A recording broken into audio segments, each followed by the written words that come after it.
Is Tom going to tell me when we're ready? All right. Thank you, Tom. Good evening today, everyone. Today is March 24th, 2020. The time is now 5:39. You are watching a meeting of the Board of Education Committee of the Whole. The major topic on our agenda today is the Audit Committee, but there are other items that we'll address this evening. But let's first begin, as we always do, with our speakers list. I understand there was one person that provided a submission. That was Kristen French. Madam Clerk, you're going to read that into the record? Is that how you're going to do this? Yes, I am. I will be reading it into the record. So why don't we do that now? Okay. Thank you for welcoming comments despite the switch in format considering the circumstances. The work that is occurring behind the scenes and the collaboration between professionals across the departments has not gone unnoticed, for sure. This limited list includes the superintendent's team, IT department, specialized services, Board of Education, some individual local politicians, community organizers, parents, educators, and related staff, and even students. This morning, I had the opportunity to engage with a restorative circle that was hosted by a second grader via Zoom with teachers, parents, myself, and students. It was remarkable and a beautiful way to communicate with one another in an organic yet technological way. This transitions me to the topic of technology and remote learning. Based on my knowledge, the commissioners appear to be aware of the lack of devices and access to reliable internet services in our students' homes. Despite many RCSD staff are working diligently for hours each day producing, maintaining, posting, training, consulting in numerous ways as possible, using online learning. It will not fully matter until each of our students and the family's individual needs are met. So before the district directs energy and financial resources into getting devices for each child, please consider the following resources, such as books, dry eraser boards and markers, journals and pens and pencils, hula hoops, sidewalk chalk, bubbles, snacks, meals, board games, art supplies like paint sets, colored pencils, and construction paper, musical instruments, crosswords and Sudoku, yoga mats, bikes, and the list goes on. This will encourage natural learning, which is needed right now. Online learning is only appropriate and accessible by a limited number of students. Perhaps consider a shift in our thinking. And this was submitted by a staff member, Kristen French. Thank you, Madam Clerk. I think that's the first time we've had a submission via this particular platform. You read it quite well. I don't know, you have one of those monitors or something? Pretty impressive. So let's encourage folks, if they want to provide some comments or remarks, to submit them in advance. What's the process? It used to be 12 o'clock by phone. Do we have a mechanism by which a time period within which people must submit their written statements? Yes, we do. It's through the email boardofeducation.rcsdk12.org, and submissions have to be received by noon on the day of the meeting. Excellent, excellent. Again, let me repeat what I've heard a lot of my colleagues and people in the community, even other community leaders whose agendas are similar to ours and have to meet in public. They were quite impressed, and a lot of people said, well, where did you get this technology from? How did you guys do this? Really a credit to Tom, his team, the IT department, and actually they have been working on this stuff for quite a while. I remember a couple of years ago, Anne Marie and Tom, I apologize, I think your brother went on the road with me, and technology, we did distance learning. And what flowed from that was a civil rights class between Florida and School Without Walls. So this administration, this district has been way ahead of the game, but I realize we have a way to go. And one of the things that Ms. French talked about, which I think has caught everybody off guard, I don't know that there's do this distance learning, but this COVID-19 I think will force us to think about how do we offer this on a broader scale. And again, I want to repeat, we're not alone. There are colleges and universities that haven't figured this out. My daughter's college, Hampton, they don't even know how they're going to do this. So, but so far, I think our district is really way ahead of the game. So kudos to you all. Again, I think we are setting the gold standard for how do you communicate in public when you have to deliberate publicly. So good job, everybody. Next item on the agenda is a special meeting to discuss items. We'll begin with Terry with a discussion of COVID-19 update. Terry? Oh, there you are. Thank you, President White. So I think the presentation is going to pop up on the screen. If we'll just give our wonderful clerk a moment.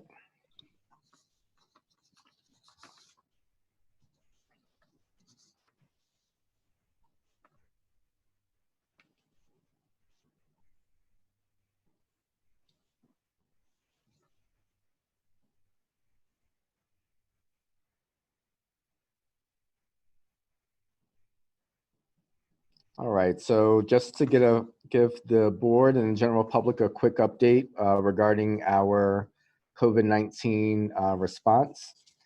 First, we were extremely clear with our work with Mayor Warren that our first priorities were the safety and feeding of our students. So the numbers that you can see up on the screen are a testament to the hard work of Mike Schmidt and his team in collaboration with numerous partners across Monroe County and in the city to make this happen. We literally found out about the closure on Saturday, and we were up and running by that Monday to provide breakfast and lunch and dinner to our students. So you can see the totals across the first week. 22,600 breakfasts were served and 24,600 lunches were served. We don't have the numbers for dinners as those are being provided by FoodLink. But again, just a wonderful collaboration with the city of Rochester and FoodLink to make this happen for our babies. Once we got that underway, by that Wednesday of that very first week, we were able to shift gears to really focus on what would the learning resources, the educational resources that we would provide to our students. So as we mentioned to you previously, we launched RCSD Learns on our district website. These are resources for not only our families and students, but also for our staff and for our teachers to be able to access easily through this platform. On the families and students link, educational resources have been compiled into one location, so you can see how it's differentiated by grade level, from pre-K to 2, 3 to 12, weekly resource slides, troubleshooting, and then our high schools as well. There's a direct link to Rock Connect, which is for our staff and students, a single sign-on login that gets our students directly connected to all of the resources and software that they utilize when they're at school each and every day. There's also digital lesson packets that are put out weekly by our fabulous team. So ELA in math is currently underway. Our teaching and learning directors have created for all K through 8 students these digital lesson packets. They're available in Spanish as well. We've also been running our print shop to its max to get as many printed packets as possible out to our food distribution sites. So again, this is just a fantastic collaboration, like President White said, for us to get this up and going within the midpoint of the first week was truly exceptional as the whole nation grapples with what this looks like during this pandemic. We've also been able to meet our families' needs individually. So our commitment to getting every single question answered, folks pointed in the right direction. We've developed and launched an RCSD hotline at 262-8700. It's staffed Monday through Friday from 8 o'clock a.m. to 5 o'clock p.m. There's 11 staff members monitoring the calls. It's been wildly successful. In the first week, we had nearly 2,000 calls in a day. So this will continue to be utilized. We'll continue to engage directly with our family, students, and community to get them the resources and the questions answered that they need. And finally, we have an RCSD COVID-19 website, which can be found at rcsdk12.org/COVID-19, which is updated daily with the most up-to-date information from all of our counterparts. So I'm on a call with Dr. Mendoza and Mr. Bello each and every day to get the latest numbers, latest resources, what we should be mindful of. So daily, we're updating this website so that it's absolutely accurate right from the experts themselves. So this is just a quick update on what we've been able to accomplish with regards to our response during this pandemic. On this particular issue, are there any questions? And if my colleagues won't mind, I'd like to begin with a question. What about education for special needs students? I know we're not offering, I don't think it's called continuing learning, but what are we doing, if anything, with our special needs students during this period? We've been able to differentiate as much as possible. So there's been a few things that have been put on hold, like our meetings, dates with families and the like, until we actually open school again. But by way of resources, if you've been on Twitter at all, you can see how much each individual department in Ms. Morgan's shop is really reaching out to students individually. She's stated that every single family has been contacted to make sure that they know where the resources are. There's a direct link on our website directing them to the resources that Ms. Morgan's shop has put into place. A lot of tele offerings, so making sure we're engaging our students and getting them the services that they need. Families know that they can reach out to us at any point if they have any questions or concerns. But this is something that's in progress. There are a myriad of challenges that we have by way of access for all of our students, like Ms. French mentioned in her talking points. The real question is, how do we make sure that we access and provide opportunities for all of our students? So right now we are differentiating as much as possible. And as families raise any concerns, they're working directly with Ms. Morgan and her team to get those addressed. Are there any other questions? I have a question, Van. Terry, what are the kinds of inquiries that are being made through the hotline? You name it, it's come through the hotline. So things, anything from resources for learning, resources for feeding, up-to-date information on what was reported by Dr. Mendoza, how to access SNAP benefits, lots of resources. They're really individualized. If you think of over 1,700 inquiries, they've really run the gamut. I think early on, it was more about access to food.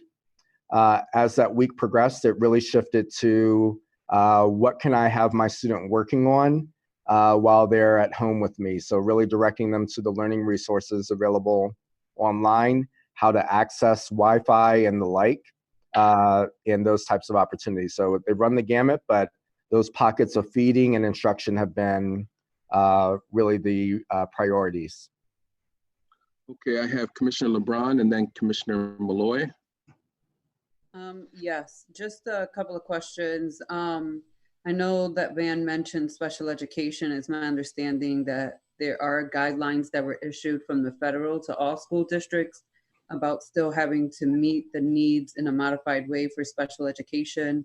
Just wondering, I know that Keisha Morgan and her team are doing stuff. I saw the tweet. I clicked on the link and saw that there are some modified for speech, some videos, but I also had concerns about ELL and making sure that the material, not only is it available online in different languages, but also that the packets that are being given out are also available in different languages. I'll stop there. Yeah, so I might suggest an overall update at a later point so I don't miss anything with regards to special education and in our Ls. And again, we're doing thus far, how all districts are trying to meet all the federal and state mandates at this point. And then that's going to be updated as each week progresses. So I can reach out to Abel and Keisha to make sure that they provide us with an update potentially this Thursday. Commissioner Malloy. Just a quick question just regarding just our employees, and have you found that any of our employees are running into childcare issues this past week? Because I anticipate that maybe being a problem for a lot of our families, especially our employees. Right now, I haven't been made aware of any specific childcare concerns. I know Governor Cuomo himself has said you have to prioritize our critical responders. So that's where our focus is meeting that mandate and providing resources for our other employees of where they might obtain childcare. But our directive has been around critical responders, and that's what we're focused on at this point. Thank you. Commissioner Shepherd. Last week, there was an email sent talking about Governor Cuomo speaking on an executive order or instruction to school districts that there is actually a continuity of education and that you guys will be having a phone conference with the Big Five. And so I wanted to know what's the update on that in regards to us as a district. I'm really more concerned about what we're going to do, not really what other districts are going to do. If that is in fact what we need to do, which is provide a continuity of education for the kids. So right now, our plan has been submitted and we have not received any concerns from Governor Cuomo. So the pieces I outlined with regards to our CSD Learns, the paper and pencil packets that are being distributed to each learning site, in addition to having the package translated into Spanish, and we're working on other languages. Right now, that has been approved by NICET. That said, we're all operating under the assumption that we're returning on April 1st. So again, we're making long-term plans, but those plans will not kick in unless we receive word from the governor that we're going to go into an extended school closure. We will not move forward with a long-term plan as long as the governor states that we're returning to school on April 1st. So our learning resource plan right now is the RCSD Learns website and platform. Getting that out to our families at this time. We're looking at how to get more technology into more of our students' homes at this time as part of our long-term plan, in addition to the hard copy packets. So I just wanted to clarify, did a phone conversation happen, and was that the information that was given by Governor Cuomo? I know you submitted it, which is fine, but did a phone conversation actually happen with the governor's office? I wasn't on a larger phone conference. He did, his team reached out to me. I provided the board with what I provided by way of childcare and food. So they're in touch with us as needed if they have concerns with our plan. So a call with the larger Big Five did not happen. There is a call scheduled with Commissioner Tahoe on Monday at 2 o'clock. So I can provide greater clarity from Commissioner Tahoe after that call happens. Okay, thank you. Any other questions? Oh, Commissioner LeBron. Sorry, I had to move the mouse. So I've been watching the governor's briefings every single day, and just based on the trajectory of how cases are growing so rapidly in the state of New York, and then also have an opportunity to get updates from those phone calls and speaking to county ledge and city council people daily as well. I don't foresee that school is going to be open April 1st. And I know I sent an email requesting for plans, but given the state that the state of New York is in with cases and leading cases in the entire country right now, I am concerned that we don't have a plan to ensure our EOL, special ed, and our general population have a continuing form of education beyond April 1st. So I just want to make sure that as a board, we have a discussion or see this plan before April 1st so that we know, based on what the governor is going to most likely report next week, that we're going to be that we're prepared a little bit more than we were for this closure over the weekend. So again, I just want to state that our plan is exceptional. To have it up and running by Wednesday, which is day 3 of this pandemic, I think is exceptional. We did a lot of planning before we got word on Saturday. The long-term plan would not kick in until after spring break. So if we get word that we'll have an extended closure, we would initiate our plan, our long-term learning resource plan after spring break. This is consistent with some of the top school divisions in the nation. My kids' school division is not starting their long-term plan until after spring break, and they just closed down for the entire year. So I just want the public to know that this is not an easy lift. When you think of asking every single educator and every single kiddo to go virtual in a matter of days, it takes a lot of planning and professional development and preparation to get everyone ready for that to occur. So we'll be ready, we'll present the plan. It will be phenomenal, and we'll be able to rock and roll with the blessing of NYSED and the governor's office, along with the Board of Education, with regards to how we're going to tackle this should we move to a long-term plan.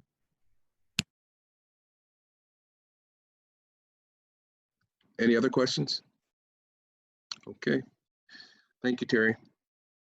Next item on the agenda is RCSD 2021 budget timeline presentation. Before you begin that presentation, I wanted to give a little context to this conversation.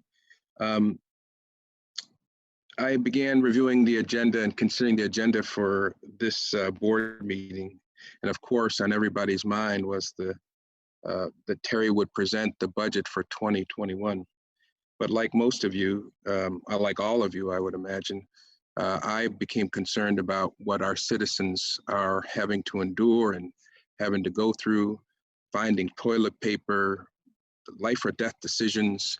And it just occurred to me that, just me individually, that this was not the right time to have a conversation about the 2021 budget. And again, let me repeat, this was just my own individual conclusion. On top of that, I had the opportunity to speak to Jennifer Pyle, who you all know is the head of Big Five. And she has steadfastly recommended that all districts, not just Rochester, but all Big Five districts really seriously consider whether they would put forth their budget in advance of the governor offering up specific numbers, dollars.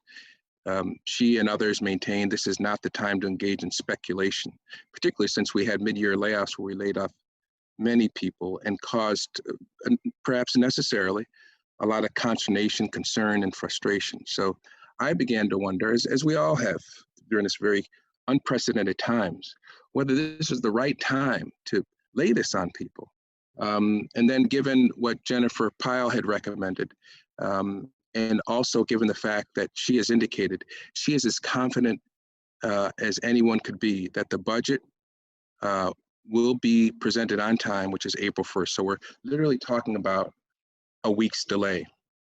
And again, let me emphasize, from a fiscal perspective, again, this is not one person's decision. I want to emphasize this. So I'm just, from my perspective, the idea that we could not wait a week to know for sure how many, because the fact is we're going to have to lay off employees. But that we could not wait a week, as suggested by the Big Five, to hear definitively what the governor was going to offer in terms of money. We've heard that maybe we might get $35,000, but we don't know that for sure. $35 million, I'm sorry.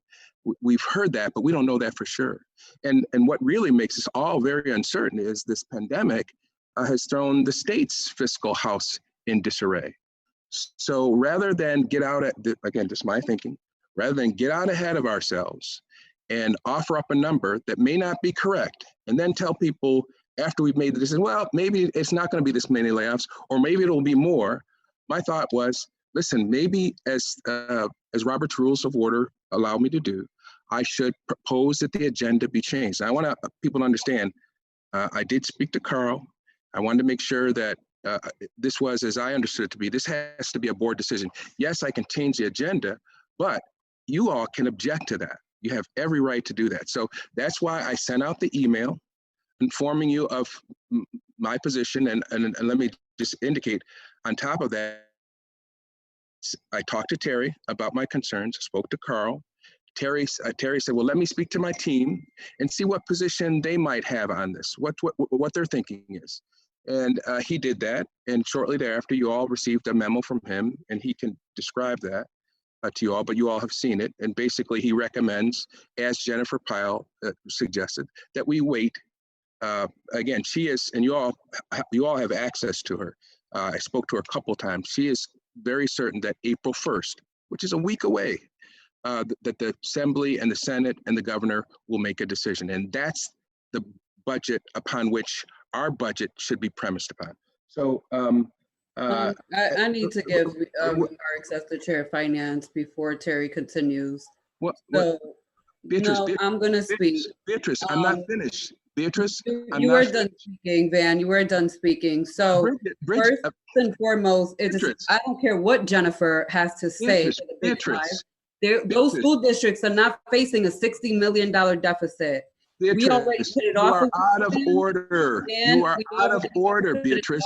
You have to let people finish. Continue to put this off. Beatrice, you have plenty of opportunity to speak. For this board to thoroughly review that budget. Beatrice, you guys, as a board, are deciding to make a decision on a budget that you will not have time to fully review and understand and comprehend. Beatrice, it's responsible of this board to not do the job you will have the opportunity. This budget. This is one of the board's biggest responsibilities. So I'm going to say that, and I'm going to put that on the record. It would be absolutely irresponsible of this board having 3-day turnaround based on these new proposed dates to submit questions on a budget with a $60 million deficit. This board, when it had the time to review the budget thoroughly, didn't take the time to do it. And the fact that you're going to eliminate even further time and then think that everyone's going to have equal amounts of time to thoroughly review it when you have had that time in the past and didn't, I call baloney. I'm not supporting this. Commissioner LeBron, let me repeat. Every board member has the right to speak, myself included. And your image does not reflect well. I cannot believe you are acting in this way. You are elected by people to respect not only their rights, but the rights of other citizens. And you would display that kind of image? This is serious business. Commissioner LeBron, I'm sure you understand. You're talking about my image? Willa got a background of a lake, bro. Like, on some realness, Van, I'm not with it. I don't care if we're on audio. I don't care how many people in this community are watching me right now. I want the citizens to know that they elected a board to vote on a budget that now has a $60 million deficit because of your irresponsibilities and the fact that you think in 3 days this board is going to be able to read through that budget, answer questions, and hold people accountable. I think not.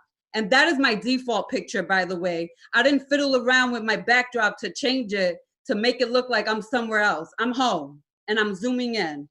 And as the chair of finance, I went to the Roberts Rules too. And you have no authority as the board president to even bring it up to change the direction based on Roberts Rules. If you see it somewhere else, I looked it up. I got the book right here.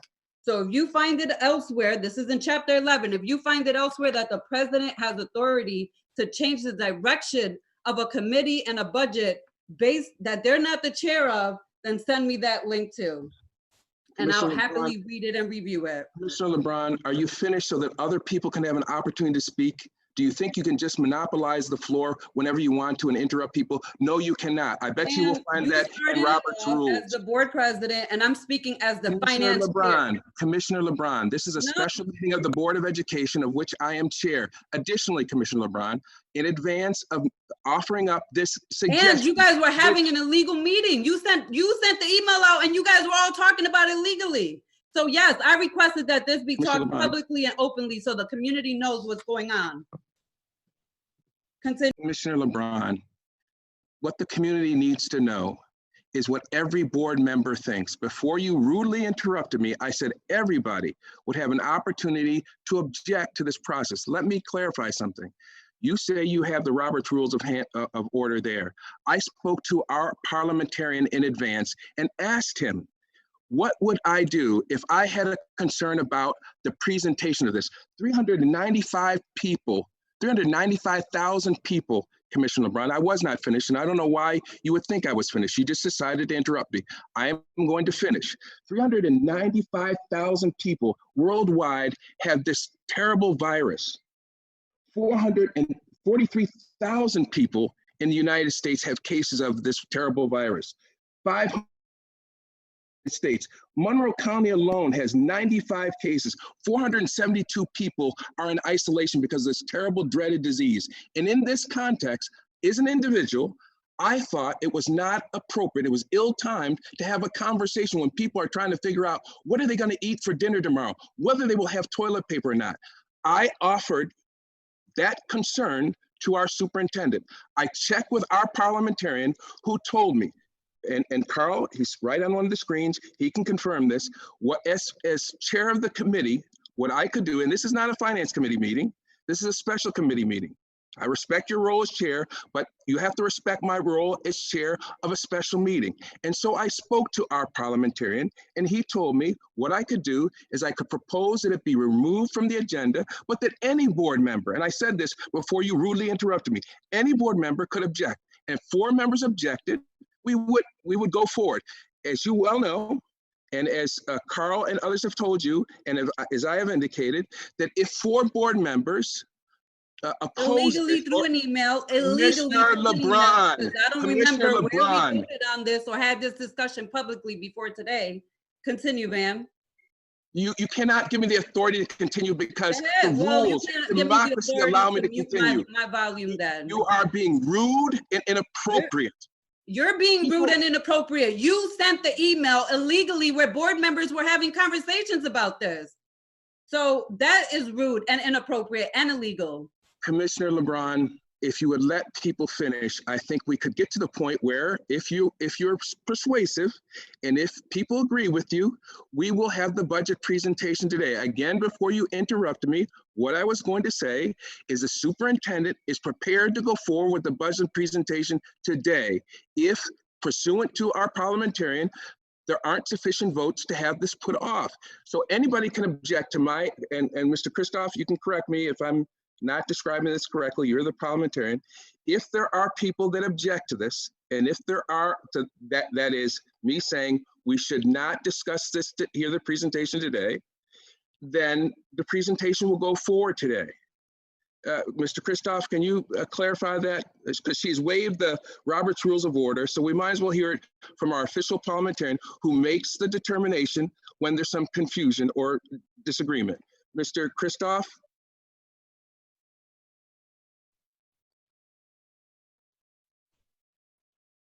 Carl? Carl, you're mute. There you go. My computer wasn't cooperating for a moment. But yes, I can confirm exactly what you said. You consulted me as to a procedure whereby you could suggest by way of the agenda that a matter be continued or postponed. And I advised you that yes, provided that there were not objections from a majority of the board members. And if there was such an objection, you would be overruled as the chair and the budget presentation could proceed.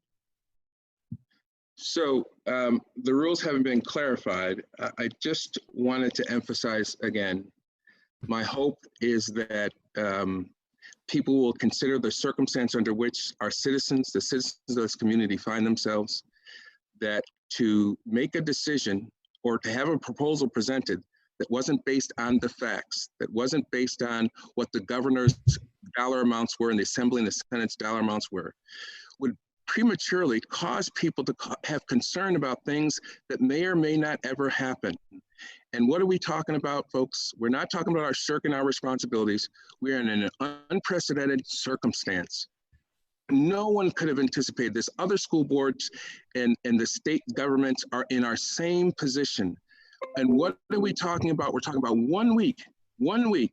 Now, if you all agree with me that this is an appropriate, a reasonable response, waiting 1 week to get definitive numbers so that we can tell people actually how many people will have to be laid off, the superintendent will then present an alternative agenda. That doesn't mean that the conversation ends. Let's say he's presented something in his timeline, I said agenda, his timeline, that doesn't work with you all, that it's not long enough. I've already had conversations with Malik Evans and Loretta Scott about the possibility. So as you're not the chair of finance, so I need to understand how you were having these conversations when it is my responsibility as the chair of finance outside of these committees of the whole to dictate that direction with the staff and work with them. I'm confused about that. And in addition, Governor Cuomo this weekend said that all elected officials across the entire state of New York should be working, that 15% of is work in politics, and they should be focused on passing their budgets, including the legislation. So here we are as elected officials saying we're not going to move forward with our budget process when our governor is telling every elected official to move forward with the work. Commissioner LeBron, no one is saying we're not going forward. No one is saying we're not doing work. I know I personally and other board members are doing this work day in and day out. No one is shirking the responsibilities. Also, let me indicate that, yes, you and other board members can speak to the president of the city council, the chairperson of finance. That's clearly an appropriate role for you. But I, as board president, again, we can go to our parliamentarian. It's very clear that board president is the official spokesperson. So, and it's not just me, anybody. Or is the board president also, as is not the chair of finance, able to speak on behalf as the finance chair? I need to know where you found this in Robert's rules, because I have it here and I read it earlier. It does not precede that the president would have authority to step in as the finance chairperson when he's not chair of a committee. Commissioner LeBron, you know this better than anybody else. You speak to all kinds of elected representatives and defended your right to do that.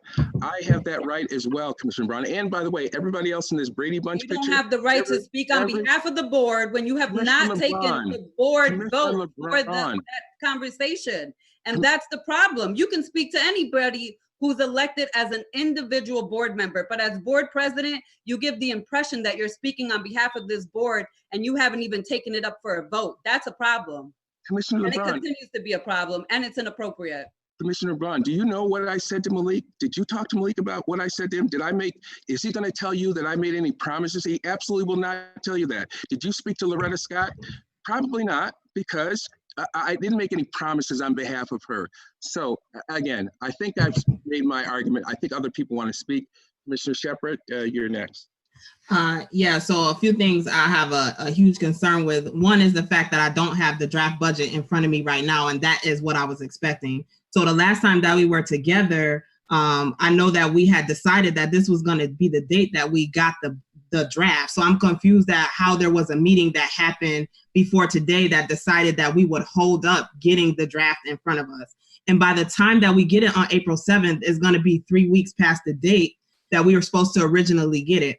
I'm feeling at this point, and I gotta be honest, I mean, as an individual commissioner, you know, I respect that people take their stances and they reach out to people, they do what they want to do, but not when it's starting to hinder what other people are trying to do. And I can tell you right now, just based off of what I heard in this meeting, is that so far, and I'm not saying nobody else doesn't, but myself, Commissioner LeBron, like, we want to look at it like right now so that we can go through it. And the fact that it's not sitting in front of me right now, I do feel like you and whoever else decided that we were going to object to getting the draft budget today as commissioners, that you're really hindering my ability to do my duties. I need time to read through this.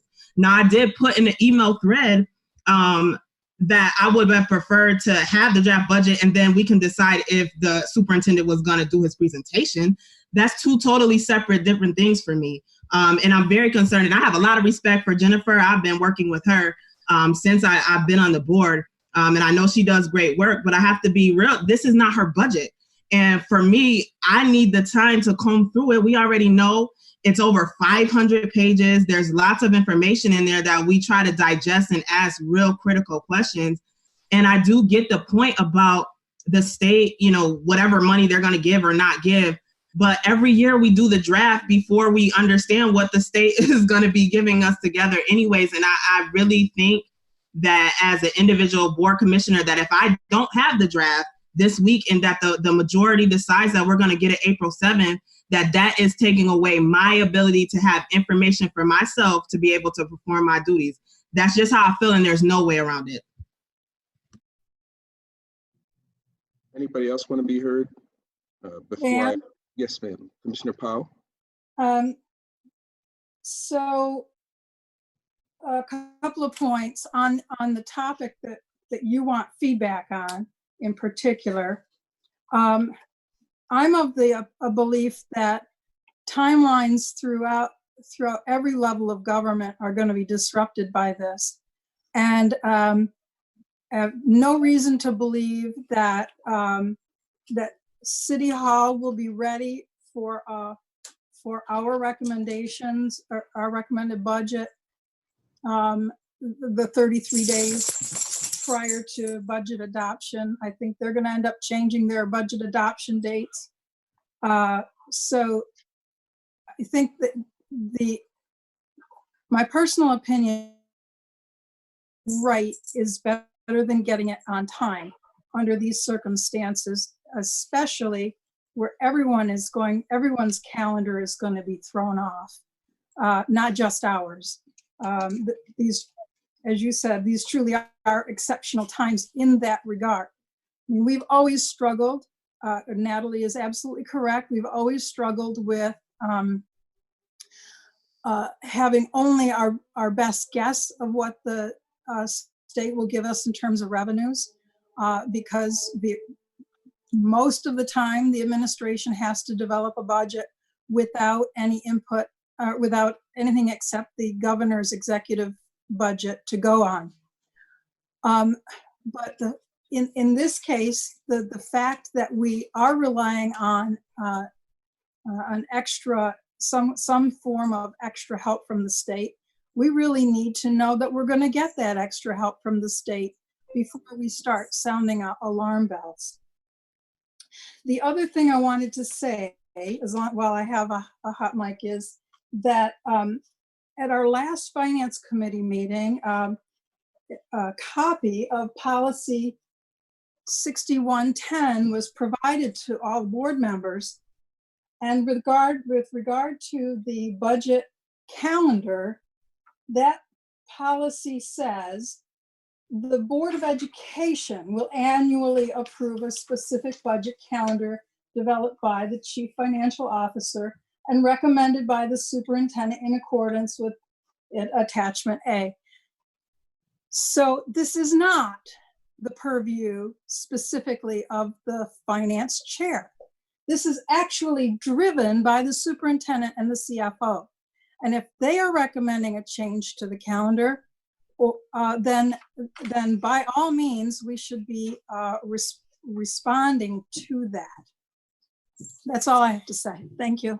So Van, I do need to say on the record that the governor already made it clear, and he has not issued any executive orders changing any dates for any city council people or school boards across the state of New York to change the calendar. So the dates are going to remain the same. His point of view is that elected officials need to be working as elected officials and do their job. Literally said that to the legislature to pass their budget and do the work that they were elected to do. So I don't see, unless the governor himself puts out an executive order with different dates, how dates are going to be flexible. By law, we still have to pass the budget by a certain date. And in addition to that, the calendar that was voted on yes, it was presented, the board voted on it already. It's already been modified.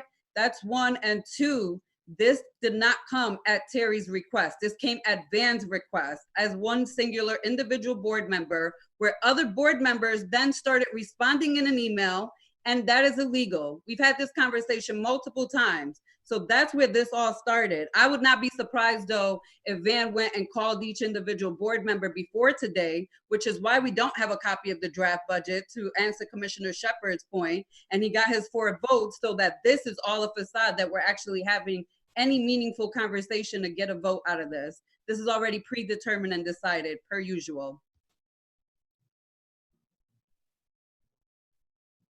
Commissioner LeBron, I would ask that you respect the chair, and more importantly, respect people who want to speak. So I'm purposely trying to look at the panel in front of me and see who has to speak. Commissioner Adams, you interrupted Commissioner Adams, who was trying to speak. Commissioner Adams? Yes, so to not be quiet, I'm a person who probably was, I believe I was the first person to respond to the email, and I said that I didn't have a problem with the delay, because unlike everybody else, I do have a whole lot of time. I got a lot more time on my working hours are different than everybody else. So this social distancing has equipped with me with a whole bunch of time. So if I had to delay something, I'm not slacking on time to do stuff, time to read stuff. I have a whole lot of time. Another thing, like I said, I had said that I would support this, but I don't have a problem with supporting Beatrice and Natalie. They're my #1 allies, but I'm not supporting them because of what Governor Cuomo said.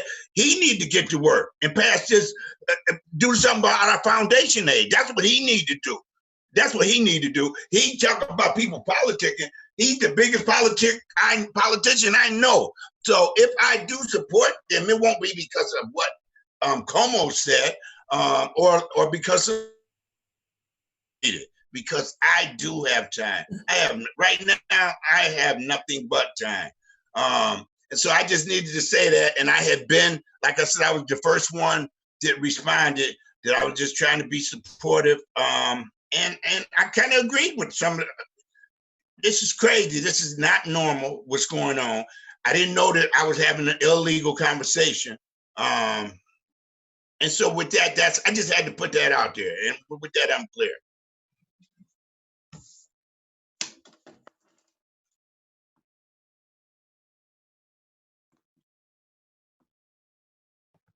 I said, anybody else want to be heard?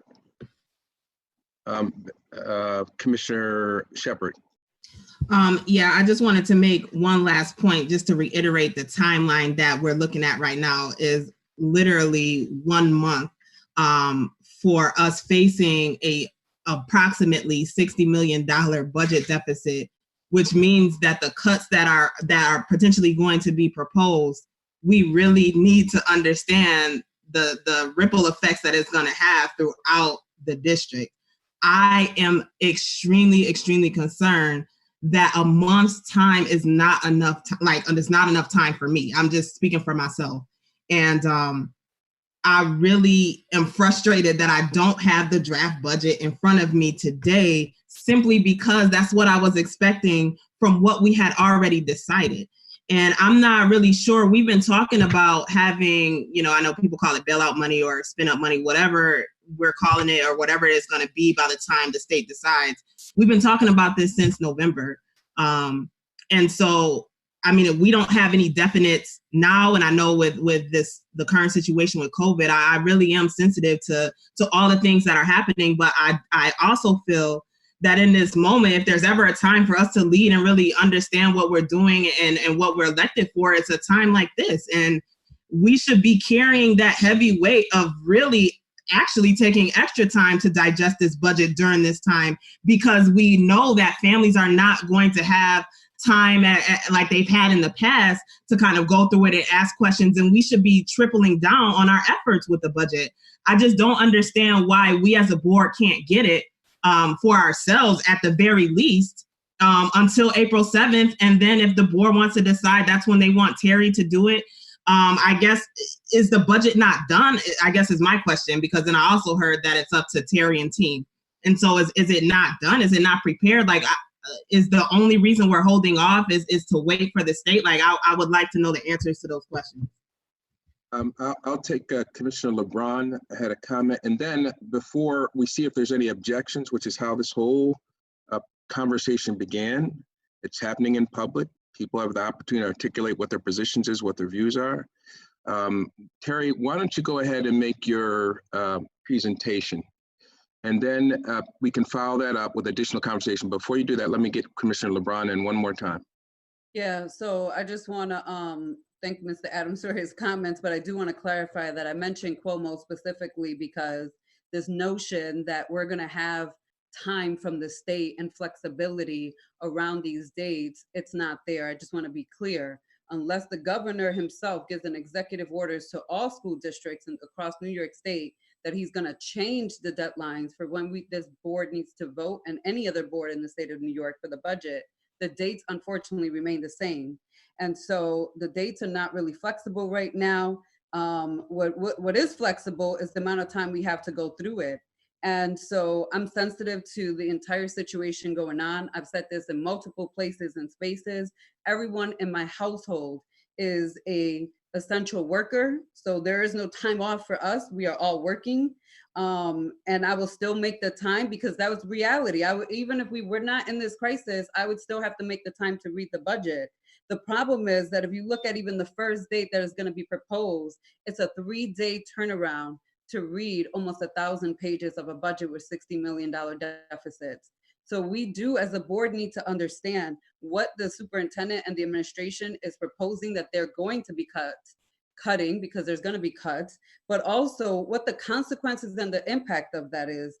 In addition to that, this board, not me and a few others, but this board did vote for those UPK centers to be opened at 4457, which are now going to be opened as a school with kindergarten and first grade, which is going to have an additional cost, probably from the original factor that was originally mentioned. So there's no savings in that. And the superintendent's response to that has been that we're going to shift priorities. That too will have a consequence on the budget, and this board should have an understanding of what that look like, what the economical impact is going to be, and what the consequences will be a year from now on this entire budget. Let me just clarify. I know people are talking about different people that they've spoken to and what the governor has said, what he hasn't said. None of us, myself included, has spoken to the governor. Secondly, we have had conversations with people who have had direct conversations with his people, including the governor's budget office. And in that regard, I can tell you that Jennifer Pyle has spoken to the people in the governor's office. They understand our situation. I know Commissioner LeBron is saying, I don't think the governor will do this. I don't think the governor will do that. But I can tell you that there are people who have had direct conversations with them. The reason why I mentioned my conversation that anybody could have had with Malik Evans is that they understand the situation.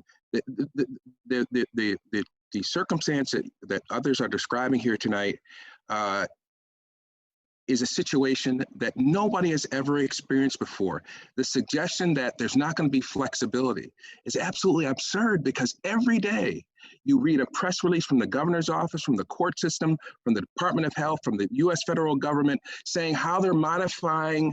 Every day I get an order from OCA, the Office of Court Administration, saying how they're changing things, because every day is a different challenging day. And here's the thing, if it's challenging for the members of government, and every day Cuomo has something different to say, something different to ask from the federal government, if it's so changing, if it's changing on a day-to-day basis for these government officials, and this is my thought, which we're talking about, which the board has to make, really comes down to just, are we going to treat people in a humane way in this ever-changing context? Now, I know we have a responsibility to do, but I just don't buy the argument that we can't get our job done if we take off a week's time. So, having said that, here's the problem. You always want to be the last one to have a say and have a rebuttal, and then you don't want people to rebuttal.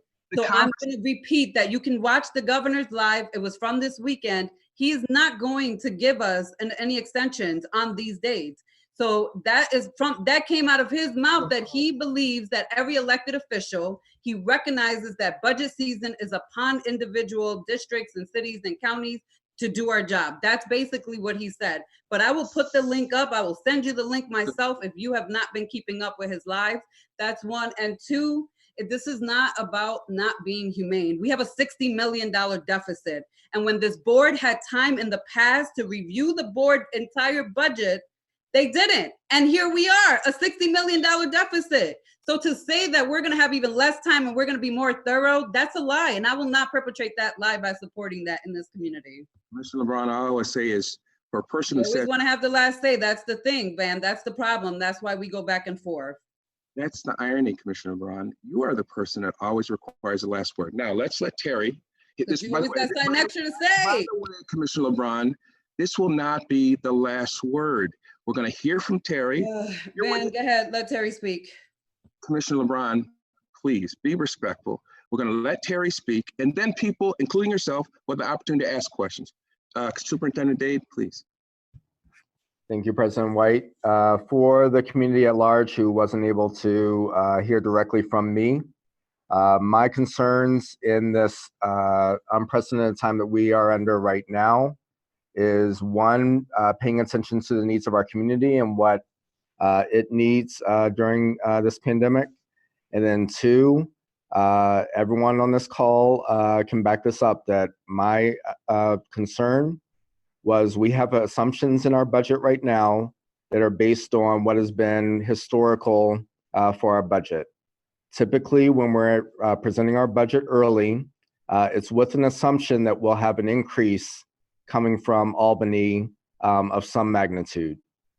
As we have experienced this pandemic, the likelihood of that has diminished greatly. So the assumptions that we have built into our budget, the $35 million that we need from Governor Cuomo's team to make us whole for this year, the $60 million deficit that has some built-in assumptions of what would happen if we have increases in foundation aid are unknown at this time. To put forward a budget without that indication from Governor Cuomo was something that I raised as a concern to the Board of Education. If we were to come in under what the governor has proposed for us, if we were coming in exactly at what the governor proposed to us, would be millions of dollars that we would have to adjust in our existing budget to present to the community. So that's right from me, my concerns moving forward. I did work with my timeline for the board's consideration, knowing that these are my bosses. They control the budget. They have to adopt a fully balanced budget, and my team is responsible for getting them all the information that they need. The revised timeline has constraints on my team as well. So when we have quick turnarounds, that means my team is going to have to come up with all of the answers to our commissioners' questions.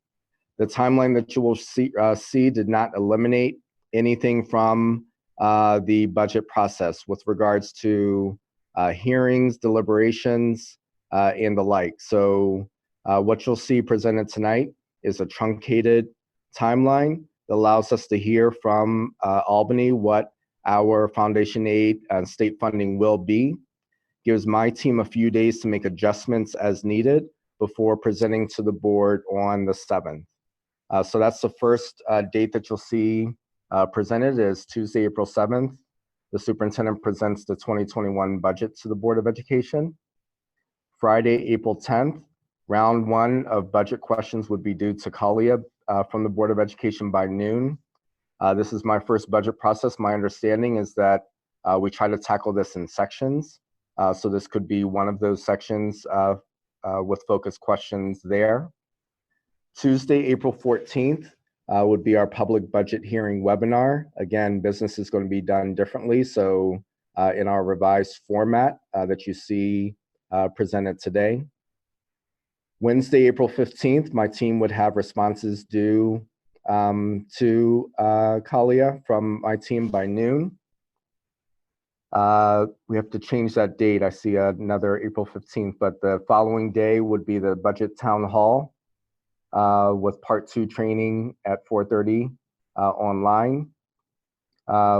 Then the first budget deliberation session for the board to start to express priorities and concerns at that time. Friday, April 17th, round 2 budget questions would be due from the Board of Education by noon. Wednesday, April 22nd, round 2 responses would be due from my team by noon. Then Friday, April 24th, round 3 budget questions would be due to Kalia from the Board of Education by noon. April 29th, responses from the administration back. If we could advance the slide.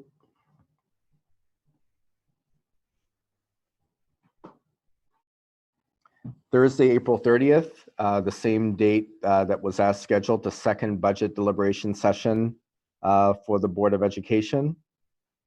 Friday, May 1st, this whole section is remaining the same. The board memo with final summary of board concerns would be sent to my team. Thursday, May 7th, unchanged, special board meeting for budget adoption at 5:30. Tuesday, May 12th, our summary budget transmittal would be sent to City Hall. Thursday, May 14th, the final budget would be due to City Hall, which is by city regulation that at least 33 days before City Council approval. So that date would remain. And then Wednesday, June 10th, the joint budget hearing with the City Council at 3:30. Again, a date set by the city, with our final budget approval occurring on Tuesday, June 16th. So again, a truncated timeline. It would require more work from everyone. That said, if we're in extended school closure, there would be a lot of things coming off of our plates by way of board business and administration business. So we would be able to focus in deeply on the budget. But again, this is my first budget run with RCSD, but this is my team's attempt at meeting deadlines to get our budget approved while also getting all the information needed from Albany. All right. Are there any questions to the superintendent? I see Commissioner Shepard raising her hand. Commissioner Shepard. Yeah, so when we already modified this budget, I specifically asked the administration if this budget was going to come before we got word from the state, and if you were still going to be saying to put it forward before we got the word. And the answer to that was yes, we're still going to put it forward. Now with the changes that are happening with COVID, I need to understand again, why does the board not have the draft budget? Is it not done? Like, I really need to understand, like, what we're going to say. We're going to start precedent, and now we're not going to have the budget be every single year before the state comes out with their finalized budget. Then that should be the discussion that's being had. But I'm not making any special exceptions as an individual. I'm just putting my personal thoughts out there. I'm not making any exceptions this year, because when I go through the budget, I go through line by line so that I can first understand if I should even ask the question. Because a lot of times what you'll see is that in one section, my question will be answered in another. And I'm just going to put it out there, this is no secret, I continue to say this, I already struggle as an individual board member with getting my questions answered in the first place.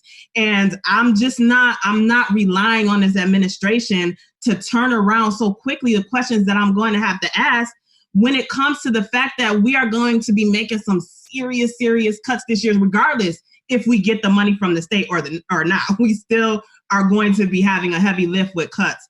And I need to see the budget like ASAP. I don't want to wait till April 7th because I don't think that there is a need. If we were going to say we're going to get the budget and then we as a board will keep it to ourselves until April 7th, that's another thing. I know people get concerned about leaks and all that, but I can't be concerned about that because I literally have to do this job, and we literally need to understand what it is that we're going to be dealing with. Whether dates get moved or not doesn't matter to me at this point. I need to see the budget because I need to be able to perform my duties. Commissioner LeBron. Yeah, so I just want to also state that historically in the past, the last two budgets that I've seen always had a guesstimate amount of what the state was going to give. I do recognize that we have this $35 million deficit for this year, 60 for next. But none of that is new during this crisis. That has been obviously the talk of the town since the external auditor came out and said we had a deficit.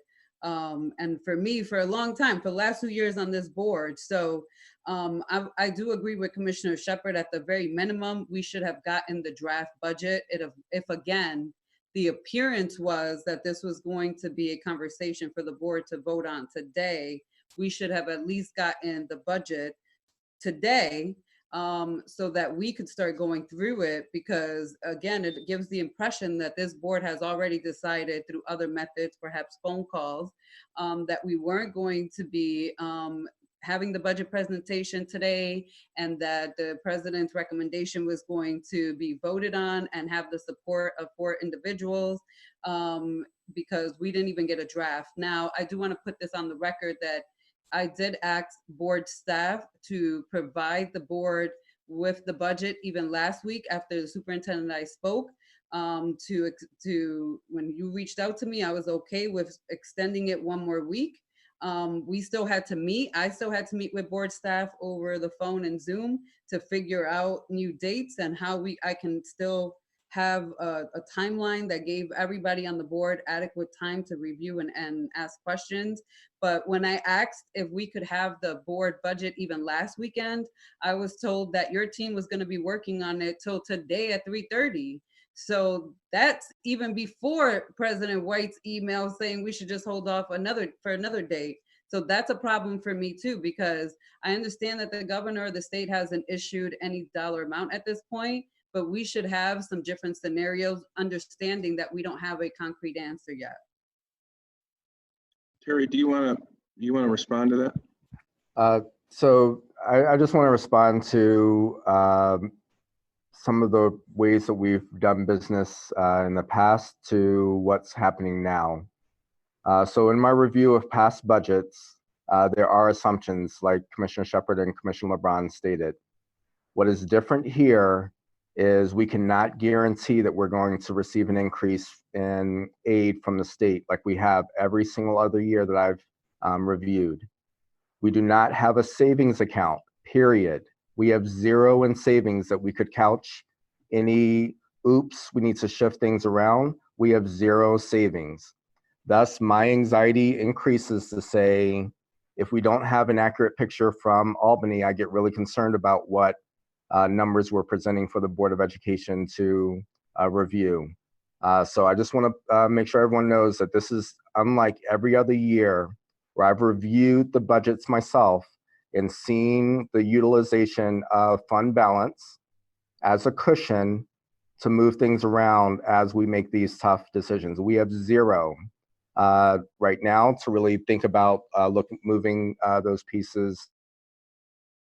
Waiting on 35 million to make this year whole, different than every other year that we've had as an RCSD family. So just from my perspective, I get what everyone's saying. I just think that this is a bit different because we do not have some critical pieces in place that we've had every other year. So what I would like to add to that is that, and it's actually consistent with what others have said, we have, this is a different situation. We are in the hole by $35 million. And in years past, we weren't in the hole on that existing school year. That's, Commissioner LeBron, please. So that's the first challenge we have. And then the second challenge we have, which we've had every year, is we don't even know what we're going to get this coming year. In years past, Commissioner Shepherd is absolutely correct.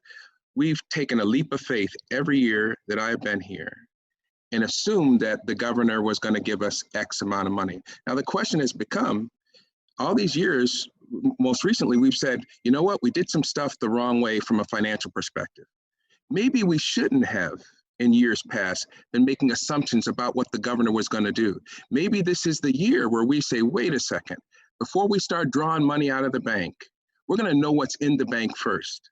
That really, in my mind, is the more common sense way to do it. Knowing exactly how much we're going to have in terms of resources rather than guessing. And then as Superintendent Data said, what we've done in the years past is we've had to make adjustments. And those adjustments sometimes have been extremely counterproductive. So again, looking at this from the perspective of people who literally today are trying to figure out how they're going to feed themselves. People are out of work. That's my first problem. We're going to compound their existing day-to-day issues with our own, perhaps inappropriate financial practices, which is to get out ahead of what we know is in the bank account and make a decision before we even know what's going to be available to us. And how I connect the two issues, that is, maybe this is the right way to do it, knowing what's in the bank first. The reason how I connect it to this issue of these very vulnerable folks sitting out there, literally making life or death decisions, we're going to compound that by making projections that may not be accurate. Say, for example, tell people we're going to have to make X number of layoffs based on projections that we're getting, assumptions that we're getting from Albany that may or may not be correct. And then we'll have to readjust that. It could be to the negative or to the positive. I'm just saying, folks, given what our citizens, our staff that have families are going through, and given the fact that maybe we didn't have sound financial practices in the past, and this is a way to do it the right way, my thought was to put before you all, and there's no secret meeting, this is all being aired publicly. You heard the parliamentarian say, this is how it has to be done. I won't have the last word, I promise you on that. Ultimately though, people will have to indicate whether they have an objection to hearing the superintendent's recommendation a week or 2 weeks from now. And we'll move on. Either way, I just want to be clear: nobody is shirking the responsibilities to the students, to this community, to produce a balanced budget. Nobody is sitting around their offices or in their homes, not doing their job, not doing their due diligence. I know Commissioner Shepard is, I know Commissioner LeBron is, I know everybody's working hard. We just have to work, I'm proposing, a little bit differently. And our superintendent is telling us, I think this is a sound, and our chief financial officer, and Jennifer Powell is telling us, and by the way, she's discussed this with the chancellor of the regents, that this is an appropriate, sound response. Commissioner Shepard? I don't want to sound like a broken record, but I do have to say this a different way, because I'm starting to feel like there's something to hide with this budget. For me, and I know you keep bringing up the fact that we are going through a crisis and our families are going through it. My family, everybody, we're all hit, right? And I know we're all working. I'm not disputing that. My issue and concern is that I am being deprived of information that I was expecting to have today, and that now is going to be crunch time for me, and I'm still working a full-time job, and my baby is out of school, and so I'm playing teacher and everything else, and I need to know, why is it that we are about to compound into 1 month's time all of this heavy lifting and thinking that we can come out of this in a way that shows our community that we have done our due diligence? I'm concerned about that. Because I report to the community and the people that elected me.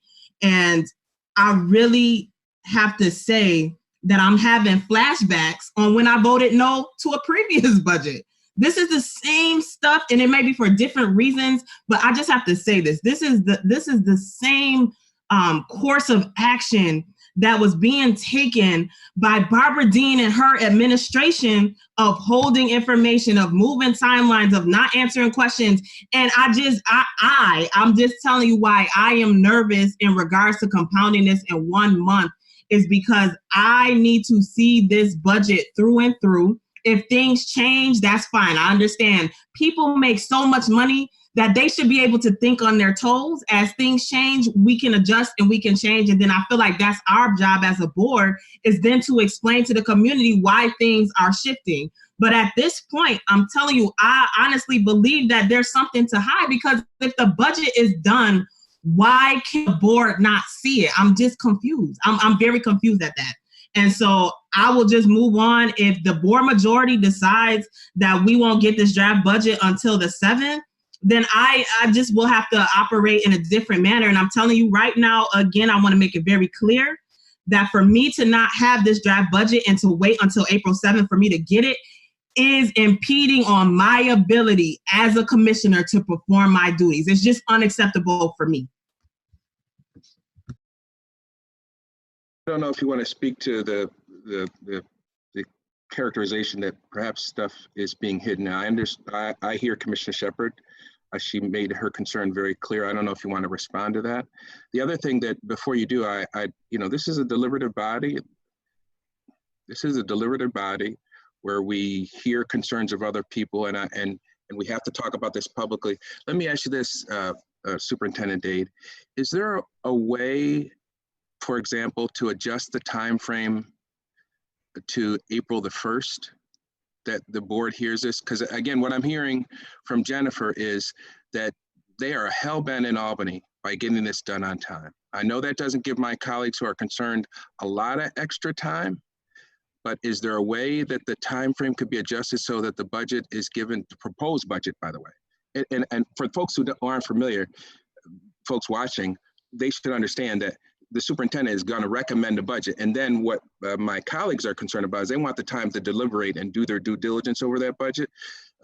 So is there a way, I hate to sort of put this on you, but this is where we have to have this conversation. Is there a way you could adjust it so that you could put it towards April 1st, or is your best thinking April 7th is the best time frame? A few things. One, on behalf of my team, there is nothing that we are hiding. I take offense to that kind of characterization. I agree that there may be disagreement with how we proceed, but this Board of Education is my boss. I operate under the timeline that the Board of Education establishes. My team will make adjustments to whatever the Board of Education comes up with. But the fact that decisions were made to this point does not mean that my team is hiding anything. We have been crystal clear with the reality that there will be significant reductions across the board. We haven't hit that. I haven't hit that since September. So we know that reductions are going to be made. I've made that clear. I have not hidden that at all. What I'm trying to do right now is make sure that we're operating with as much information as possible. I fear what could happen if we don't get all 35 million to make this year whole. I fear what happens if there's a reduction in funding coming from the state because we're dealing with this pandemic. I fear that because messaging gets sent out to the community with regards to a large group of individuals who may be impacted. And then if we are operating under false assumptions, I have to go back and make further reductions. That is not something I like to live with. I got put in a position where I had to make mid-year layoffs, where I did not want to have my first year telling people in our family that they were going to be laid off. So again, the Board of Education is my boss. You all let me know what the timeline is, if it needs to shift to April 1st or what have you. That is this board's decision to make. My concern with April 1st is the state of New York's budget is due by April 1st. It would not give my team time to make the adjustments necessary to make sure that we have an accurate budget presented to the board. If I got forced into that position, there would be a lot of assumptions in that budget. I would make it clear to the community of why there's so many assumptions in the budget, moving forward in a crystal clear manner. So again, on behalf of my team, who is working their behinds off to get this done, there is nothing to hide. We are at the direction of the Board of Education, and we'll meet whatever timeline this board establishes. Thank you, Terry, for providing that clarification. And for my own purposes, I get it. That's satisfactory to me. I was just asking because we're a deliberative body. There was concern expressed, and I'm trying to figure out, is there a way that maybe we can get some compromise here? But I hear what you're saying. Makes complete sense. Commissioner Malloy? Yeah, I just wanted to acknowledge that, given our district history, I can completely understand the fear and the uncertainty or hesitancy that's been expressed by some of my peers. And I can empathize with that concern. We do have an obligation to the community, and I know all eyes are on us at this time, and so I completely get that hesitancy, but I want to say that I have complete faith in our superintendent's integrity and your team, and I have complete faith that you can provide us with an accurate budget in a week's time. Thank you. Any other questions of Commissioner LeBron? Yeah, so I just want to say that it's not a fear for me. This is evidence-based. The fact that the last 2 years on this board, I have watched a lot of these board members have ample time to review a budget, that a lot of them did not take the time to thoroughly review and blindly vote, and also have confidence in the superintendent and in a superintendent that showed evidence year after year of incompetency. And I'm not saying that that's Terry Dade, so I want to be very clear about that, that I do look at Terry in a different way. And that is not the impression that I have gotten from the superintendent of any type of incompetencies.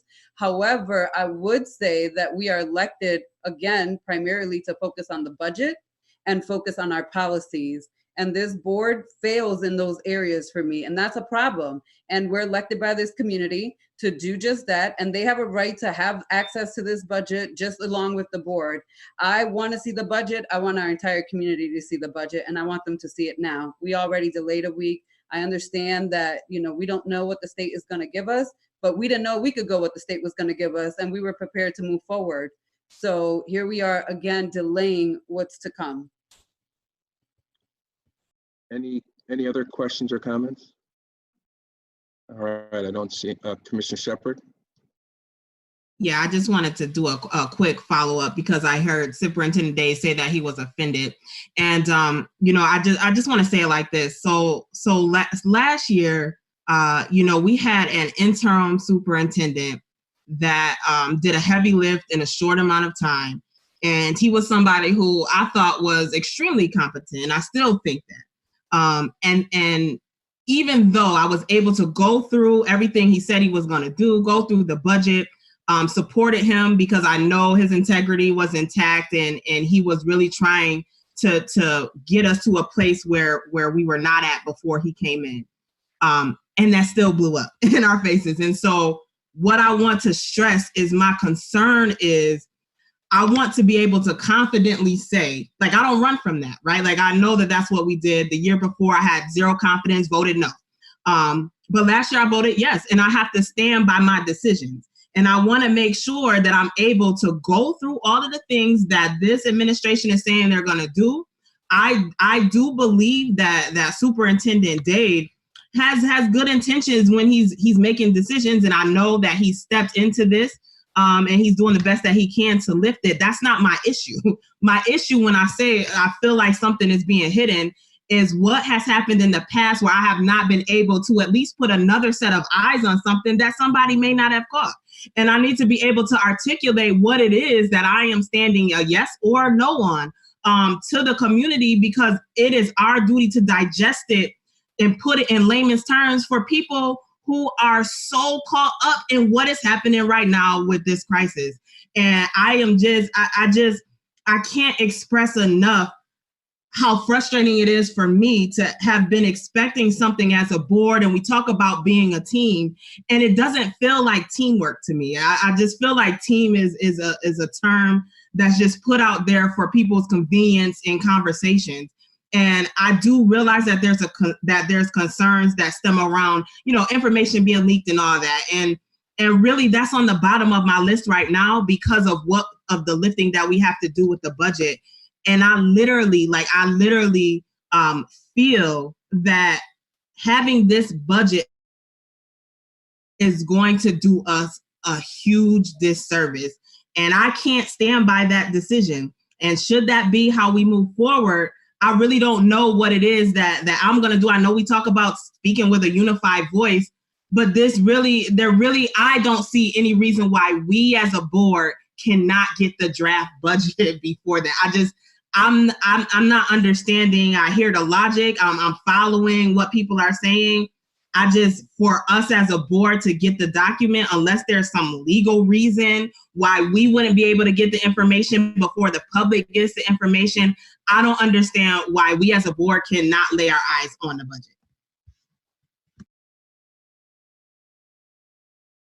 Any other comments? Questions? All right. So next item on the agenda, let me ask, are there any objections? Carl, I don't know if this is the appropriate time to ask for objections, or if there, we obviously know that Commissioner Shepard and Commissioner LeBron have been very vocal and very clear about their concerns. And I hope they feel that they've been given an ample opportunity to express those concerns, ask questions of the superintendent. Should I wait for a formal objection other than what they've clearly articulated? Just want to be clear. I don't want anybody to say we've done anything illegal here, inappropriate, or in a non-transparent way. Well, if the purpose is to be as transparent as possible, why don't you simply take a roll call? And if there's an objection, people can voice it, but not necessarily with a rationale that's already been expressed, but certainly to be on the record one way or the other. Mr. Christoph, could you provide the appropriate language for that motion? Sure, move that the current budget calendar be amended to reflect the one that was presented earlier during the meeting by the superintendent of schools. So a move for the current budget calendar that would have the budget proposal presented by the superintendent today be moved to April the 7th. Would that be an appropriate way to describe it? Sure. So moved. Right. It's been moved by Commissioner Powell. Is there a second? Second by Commissioner Malloy.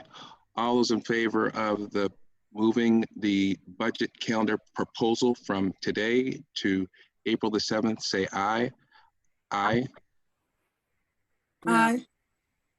Okay, let's do a roll call vote. I'll start. I'm just going to look at the screen. Commissioner Adams, you're on mute.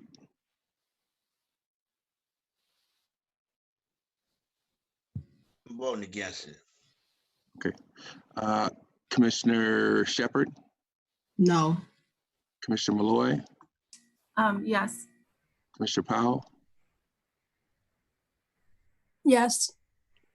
Vice President Elliott? No. Commissioner LeBron? No. And I'm a yes. So the noes have it.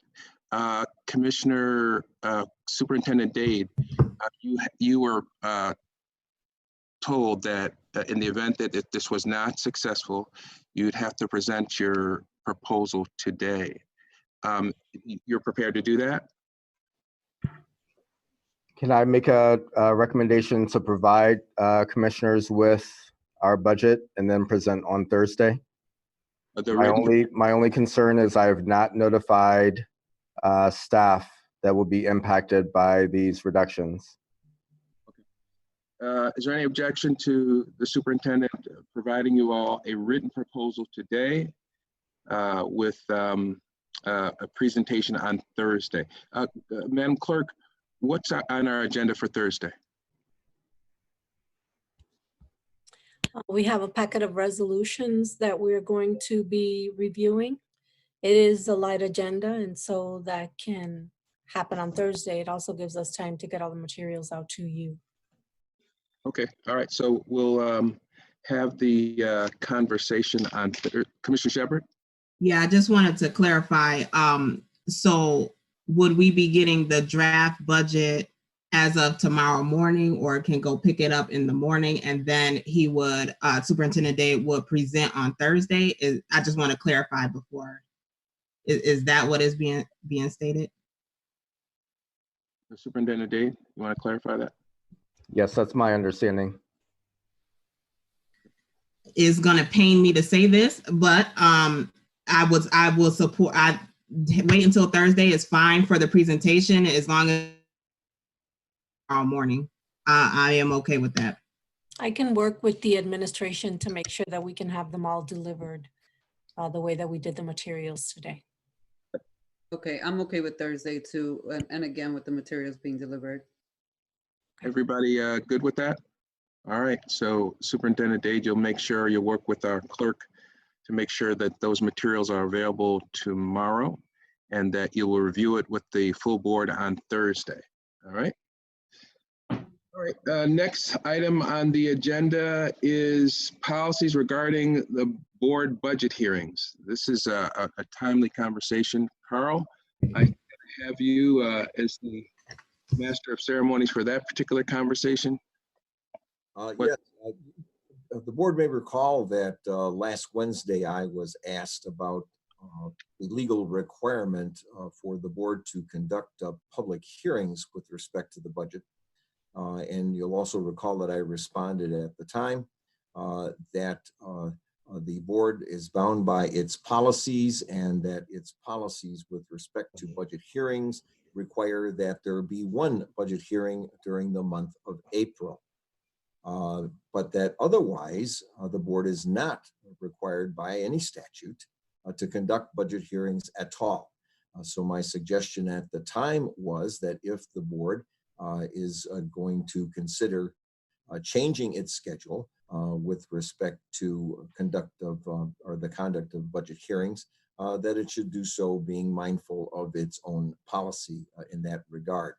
The policy number, I think, which was alluded to earlier on, that's the really operative one, is policy 6120, which is aptly titled budget hearing. And it begins by reading that the Board of Education will hold a public hearing on the superintendent's proposed budget during the month of April. And then, as was pointed out a little earlier during the meeting, policy 6110 also makes reference to that budget hearing in Exhibit A, which is the template calendar that the board is supposed to base its budget calendar upon. So with that said, that concludes my piece in terms of where we are with respect to the legality of the board conducting a budget hearing. And if there are any questions, I'd be happy to entertain them. I know that this original conversation began in part with Commissioner Powell and Commissioner LeBron. I don't know if either of you wanted to follow up on that. Commissioner LeBron, I see you raising your hand. Yeah, so thank you for that presentation, Carl. I was also researching some of this piece of it, primarily because I was looking for the state laws for the dates for every school district in terms of what needed the process and what dates need to be are legal and binding. I did come across though some of the materials and information, and I can send it via email for you to look at, where NISBA actually had, and I don't know if that was pertaining to some states are still, in the state of New York, some of the materials are still calling it the Big Four plus New York City. So I'm assuming that's how the Big Five was consumed. But they were saying for the Big Four that there is a public hearing required by education law. And I know that we have just one for policy, but I just want the clarification around that. So I can send you the materials that I researched and what I found. And they do quote the education law. I have the book and I was going to try to co-reference, but I did not have a chance to do that piece of it. But I just want the clarity around whether it's a policy or law. And I know that you said per our own policy, we have to follow, and I want to support that.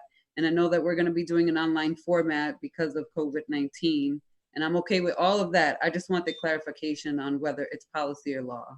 Sure, I'd be happy to look at anything you have in that regard.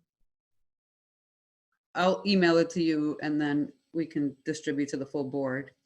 Thanks. And if I can get it soon enough, I'd be happy to report back on Thursday. All right. Van? Yes, ma'am. My only addition to that conversation would be that the board policy was developed with an understanding of what the state law required. It's not a piece of ed law that has changed. Otherwise, we would have gotten a policy update from NISBA's policy services. So the fact that we've had more than one is, as a matter of historical practice, is it just puts us above and beyond both the legal and policy requirements. And if we could, I'd love for us to keep on doing that. But as we compress the timeline, obviously fewer and fewer dates are available. So I would say that we'll have to find a way to, like our Zoom conference, our Zoom board meetings, we'll have to find a way to have that public hearing in a distance fashion, perhaps publishing a date when people can submit written comments. But a public hearing is not, it's not like our community engagement sessions where we're seeking input from the community with an expectation of encouraging the superintendent to change his recommendations on that basis. Public hearing is just to gather feedback from the community to inform our votes on and our opinion of the budget. So that's all I have to add. Okay. Next item on the agenda is I will turn the gavel over to Commissioner Powell for a convening of the audit committee. Thank you, Van. We have 4 items on the audit committee agenda with subtopics under each. I will start by asking if we can, for the board to approve the agenda. Could I have a motion? So moved. I have a motion. I have a motion to approve the agenda by President White and a second from Commissioner LeBron. Thank you. All in favor? Aye. Any opposed? Hearing no opposition, we'll move right into the agenda. I'll be doing some talking up front, but then after that, it'll be mostly Anissa, our Attorney General, Anissa Wheeler. Approval of the minutes. We have 2 packets of minutes that have yet to be approved, May 18th and December 3rd. Do I have a motion to approve? I think my minutes say May 14th, Commissioner Powell. Oh, what did I say? May 14th. Yes, May 14th and December 3rd. I don't know what I said. May 18th is what you said. Oh, I apologize. No, May 14th. Yes. Is that a motion, Commissioner Elliott? Yes, it is. Second. Okay, and seconded by Commissioner LeBron. All in favor? All right. Any opposed? Any opposed? Thank you. As this is my first audit committee that I'm chairing, I thought we should review the audit committee charter. That was a timely decision because there are some things that have changed since the charter was written, namely that we are a committee of the whole. Secondly, that we're allowing for video conferencing. One other change driven by the fact that one other recommended change, let me be clear, driven by the fact that we are a committee of the whole, has to do with the page 5 of 7, the process of selecting an auditor general. Now, we haven't selected a new auditor general since the audit committee was required by law.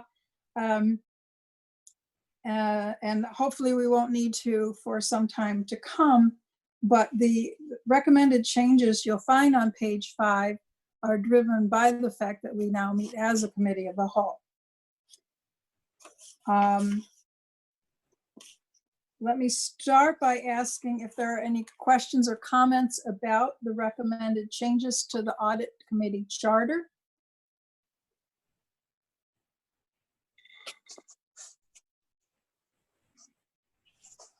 I don't. Can you hear me? I don't think you could see everybody when the other screen is I up. cannot when the PowerPoint is up. So we'll just have to, as you just did, Commissioner LeBron, unmute and start talking, and hopefully we won't be talking over each other. Okay, on page 5 of 7, you crossed out the selection, the interview of the final candidates should be performed by, but then, oh, okay, so superintendent is that president of the board. You're striking that out to just say that the final candidates the interview should be performed by the entire Board of Education? The final candidates, at least, yes. Mhm. Okay. Actually, yeah, the middle bullet recommends that the final candidates interview should be performed by the full board, and that it would then, although it's not explicitly stated, then it's the entire board that would vote on the candidate. So how would candidates be selected prior to the final candidates? Well, the first bullet is an establishment of a subgroup of the committee. Now, this is the way it has always been. If the committee of the whole finds that to be unacceptable, then this is what I would ask. I would ask that we approve the charter as recommended, and then if anyone is struggling with that first bullet, the establishment of a subgroup, that they submit that change separately, and we could act on it subsequent to this decision. And as I said, we haven't, I mean, Anissa is the first Auditor General that we hired when this law first went into effect, and we have not had to revisit this charter. We have not had to interview for another Auditor General since then. So it's not it does not have a long history here of being utilized. So my only concern is that I don't want to vote on something and then make changes to it later, because then I just don't entirely trust that process is going to happen that way. So I would like it to be voted on 100% correctly, the way that everyone's comfortable with it, including myself. So for me, I would like the entire board to be responsible for the screening and selection, whether it's with a search firm or using technical expertise, but it should be the board as a whole. And I say that because the board as a whole oversees the audit general, and they report to the full board, not any one in particular individual on the board. So that's just my only objection right now for that. That's it. Is it possible for me to propose just a friendly edit at the very beginning of that so that it can move forward? Yep, that's fine. For example, removing establish a subgroup of and starting the sentence at the committee, which we have established to be a committee of the whole. Could that work? Yes. Commissioner Powell? Anissa, say again what you just said. If on the first bullet, we just remove the word establish a subgroup of, and just start that bullet at the word the committee. So it would say the committee, and it says to be expanded to include, if necessary, outside technical expertise to work with the search firm in screening and interviewing. So basically it opens it up and addresses the concern that is set forth. I gladly can make the friendly edit and resend that out if you wish. Okay, I hear what you're proposing. I'd like to hear from other board members. Clearly, if this can pass as is, then the objection will have been heard and registered, but it is the will of the body, not the will of an individual, that prevails. So I'd like to hear from other board members.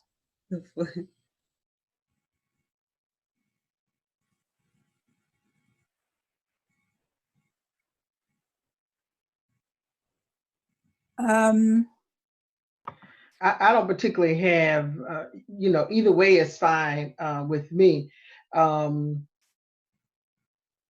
Just generally, when you've had, if we receive an abundance of applications, it just has been, sort of a protocol that you have a smaller group to do the initial screening and interviewing. But I don't have any problem with the entire board taking on that responsibility. So I'm okay either way. So Commissioner Elliott, just for clarification, the language would include if we needed to hire a search firm for the screening and interviewing, but that the process would be done as a full board. We would select the. Oh, this is about, because I can't see part of the screen, and I guess I thought I had read it, but I must have read it wrong. So this is with regard to the search firm that we the full board would, interview, if necessary, use an outside technical expertise or a search firm, but that the full board would decide on the candidates, very similar to what we just did for the superintendent's process, where the search firm screen and interviews and bring forth qualified candidates. And then we would determine who would be the final candidates and then perform interviews on the final candidates. That's how I'm understanding it based on the bullets. Commissioner Shepard, I saw you briefly there. Yeah, I was confused. I know you said that you wanted to see what the full board wanted to say around it. Did you have a specific, can you tell me what your specific concern was around Commissioner LeBron's edit? Can you explain that again? Well, actually, the concern I have is anytime you edit on the fly, it's more prudent to table the entire, either to pass it with the changes that are present or to table the entire charter for later. And a prime example of why that might be important to do here is that Commissioner Elliott indicated an interest in seeing an option for a subgroup to continue. That's not the alternative language just presented. So it seems to me that with regard to this particular bullet, more conversation needs to be had as to what we actually want to present that would make all parties comfortable with it. So here's what I'd like to do, just to move things along, and so we'll know exactly where everyone stands. If I could have a motion to approve the changes to the charter as presented, we can then discuss, we can entertain motions to amend, we can entertain motions to table. Do I have a motion to accept the changes to the charter as presented? A motion. I have a motion from Commissioner Malloy. Do I have a second? I just want to make sure I'm clear. We're also talking about the changes that we've just discussed, Commissioner Powell? The motion on the table is to accept the changes before us right now, the recommended changes before us now. Once we have a motion and a second, we can entertain a motion to amend. We can entertain a motion to table. All right, I'll second it. Okay, we have a motion. So for clarification though, why wouldn't we make the motion to amend the language and then vote to pass this document with the amended changes, which I have seen this board do a number amount of times. That's and I don't want to hear that the language on the fly, because I've witnessed it from all of you on the dais. Well, Commissioner LeBron, let me just say, I guess I was waiting to have you two interject prior to. I think that's why I was a little bit hesitant, because I wanted in my inquiry, because I know that you were just talking about the screening process. So I'm under the impression that you were okay with it, that if we approve it and then can we amend it now? So I guess I was a little confused. I was sort of waiting for you to drive it so that I can ensure that what you are recommended is included in this. So we could still make those changes now, right? Well, that's what I'm asking, because I'm asking for clarification, because what Commissioner Powell just stated in response to Commissioner Shepherd is that she doesn't want to do that. She wants this to pass, and then she'll entertain a motion for changes, where in the past, right from the dais, I've seen friendly amendments made to various documents, including resolutions with language changes, right on the fly. Motion would not be to amend the document, vote, and then vote to pass the document with the amended language. All right, let me clarify. Any conversation that we have about a change to the charter has to start with a motion. We have a motion. Now we can begin to either work on the language in the sentence that you have concern about, Commissioner LeBron, or we can motion to table. Those are not, or we can move it what we have right now. I am not pushing an agenda. I serve at the pleasure. My job is to facilitate here. I did hear Commissioner Elliott express some desire to see a subgroup continue as is currently stated. Well, that really is, I think what I was seconding was that we approve it with us coming, and I guess I was a little unclear, but with us coming back, making the amendment based on the conversation that Commissioner LeBron indicated. So that's what I was thinking was going to happen. Yes, I understood that was your intent when you seconded, okay, Commissioner Elliott. But what I'm rephrasing here is what you said before, when it was just a topic of discussion before the motion was made. You had expressed interest in seeing a subgroup continue, or at least you made the statement that that is how things have happened in the past. If you're comfortable with it all being part of the committee as a whole, then that's fine. Yeah. I have not heard any other board member express a desire to leave that bullet alone. So how about we give this a little bit of space and invite other board members to chime in? So I support what Commissioner LeBron wants to change in regards to that bullet. As long as Vice President Elliott, if she is also okay with that, which I think she said that she is.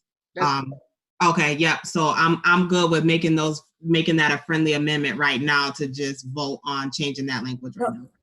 It wouldn't be a friendly amendment; it would be just an amendment. So okay. Commissioner Shepherd has made a motion to amend. The motion, let me make sure that we're all understanding what that motion is. Commissioner Shepherd, to strike the words "establish a subgroup of." Is that your motion? Is that your motion? Yes. Do I have a second? Second. Commissioner Elliott seconds. Any further discussion on the charter? Commissioner Powell, Chairman Powell, don't we have to vote on that? Yes, I'm just making sure everyone has had a chance to weigh in. Okay. Okay. I'm fine with the wording. Okay. The changes that have been proposed, I'm fine with that. Okay, I'm not hearing any objection. Let's go through the process of voting on the amendment. All in favor? Aye. Aye. Aye. Any opposed? No opposition? Ms. Wheeler, have you've captured those changes, of course, because you suggested them, yes? Yes, and I will send an updated document this evening. Okay. Going back to the main motion to change and amend the Audit Committee charter. It's already a motion and a second on the floor. All in favor? Aye. Aye. Aye. Aye. Any opposed? Hearing none, the motion carries. Thank you.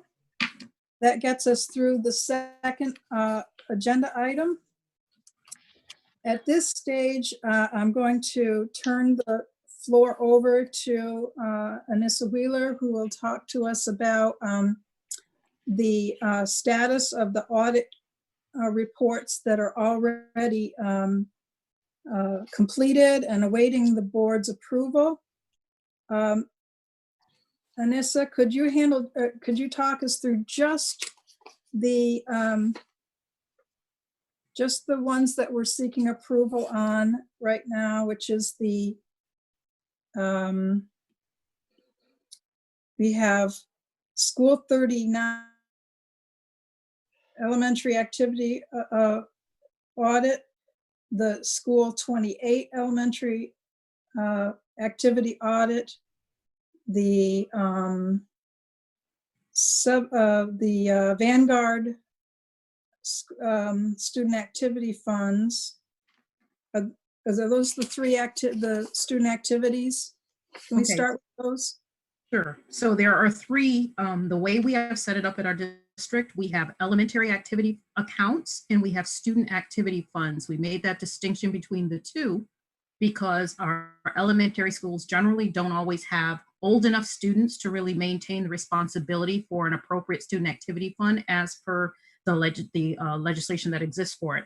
So that's the reason why we separate the two and call them EAAs, elementary activities, versus student activities. It's similar work. This is work we do every year in the schools. I think noteworthy out of the three that are here, the Vanguard one, which is interesting, they had a change in leadership at Vanguard, and that principal, based upon the work that we generally do in this area, reached out and said, hey, I'm new at the school. I'm not sure we're doing this right. Can you guys come in and take a look at us? And we were already scheduled to kind of do some of that work anyhow. So we were able to go through and address it. We have similar issues. It's a challenge. Generally speaking, we know our external auditors review this area every year because we have a separate opinion on this. We never do have an unmodified opinion because it's an area where we're putting money in buildings with children and teachers, and it's not normal accountants are responsible for these activities. So what generally happens, some schools are better than others. I mean, I would say like a SOTA is usually very, very good because they have a dedicated person doing a lot of that work. Whereas say your traditional school will not have strong individuals who are so focused. Instead, they'll have it spread across so many different people that it becomes difficult. Nevertheless, those things have been presented in 2019. So the School 39 EAA, Henry Hudson, School 28's EAA, as well as the Vanguard Student Activity Fund. Those three have, generally they run similar issues, but those are the three that we work with. So we do go to the schools. We kind of do a lot of education. That's really the big part that we do inside of this, so that as we reach out to individuals, it's possible to do an audit in one building, go back a couple years later and be totally different people in there. But what we try to do is at least go across all of the secretaries, who the head secretaries usually are the central treasurer within each building, to increase their capacity so that they can reinforce the compliance that is necessary. And then the other part of it is usually us then reaching out to individual teachers who are at the club leaders over the students. And we really find this as a wonderful opportunity to teach very basic skills to students, such as checkbook management and making decisions and balancing a checkbook, different things like that, which really is a wonderful opportunity for our kids. So that's it for those. Shall I talk about the other two? Yeah, if you could just talk us through the three and we'll vote on them together. So those are the three student activities. Substitute management, we did present that back in December. I know there's always something going on accounting on the day that we're trying to do audit committee. I've actually put forth this substitute management report, which is the one the board was given. Since then, we've actually done a follow-up, and I believe Harry Kennedy, Chief of HR, is on the line in case there are questions surrounding the substitute management follow-up report. So it was better to not discuss the original substitute management report, which we're going to accept as final work, so that we can discuss the follow-up work. And so that we have that available, and that will be a secondary conversation that we'd like to have. The other item is textbook management, which was also presented early in 2019. We really had hoped to spend more time with it, but it seems as though whenever audit shows up or it's time for an audit meeting, there's always like 10 really urgent things that have happened. So it is kind of an interesting thing that we actually have this opportunity to talk. At this point, textbook management has been dated. I've had some meetings within the last month, actually, with the person over the book depository and have a number of updates. And so what I'd like to do on textbook management is talk about the issues in our next audit report, which will include the follow-up work associated with the original report, which also will provide you with that additional information. So these are 5 reports that you saw in 2019. You've previously actually received these reports. We'd like to accept these reports so they can be posted, but I do also then want to separately talk about substitute management follow-up, which appeared to be an area of interest for many board members. Okay, let me pause us there and ask my colleagues if there are any questions about the 2 elementary activity account reports.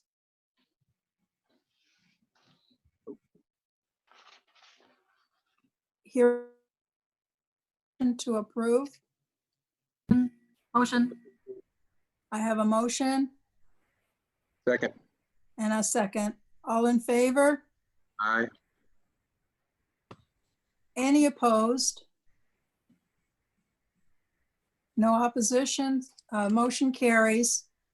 Could I now have a motion to approve the student activity fund report? That would be the Vanguard. Motion. I Second. have a motion from Commissioner Adams, seconded by President White. Any discussion? All in favor? Aye. Aye. Any opposed? We have no opposition. All in, the motion carries. Okay, so now we need to work our way through the textbook management, the substitute management, and its update. Textbook management, so let me recap. Anissa, you feel that this is a finished product. We have the management's response and are following up with the action items. Is that correct? So I've already met with management. There were some things that did happen or some improvements that occurred, but there were other items that didn't. There was significant change in this area. This used to report to Deputy Superintendent Dr. Golden. And so there's been a lot of transitions and changes going on. I know there's been a big curriculum focus, et cetera. And so there's a number of things that are happening right now that are going quite well as it relates to textbook rollout and some of the infrastructure items that are needed. I met with Dr. Sadowski, actually, and funny enough, I think actually Commissioner Adams was strolling through and had the opportunity to meet her as well. And I've actually had a follow-up meeting with her, and we're going to sit down and make sure that I'm able to do all of the follow-up work so the board can go through in detail all of the findings of the textbook management report in the new year. So for the next meeting, we will have a follow-up for this particular report. So this would be kind of work that was done early in the year that we would like to go ahead and talk about what the follow-up actions are, because they will be more relevant to the board and to the district right now. Similarly, with the substitute management, which came out at the end of 19, we were, of course, dealing with some other issues. We did complete that work. Obviously, it's noted substitute was one of the many areas we had some under budgeting and some spending issues in. That textbook management report is completed. However, we also then completed a follow-up report for that. And so that is the reason why Mr. Harry Kennedy is actually online in the event there are actual questions that I can't facilitate to talk about the substitute management follow-up, because it's more current. I actually just completed it this month so that you guys can ask your questions about the current content. So I would like to accept the 2 older reports with the understanding that I can speak to you about the follow-up actions so that they're more current and active for you. So I would ask for a motion to accept those two.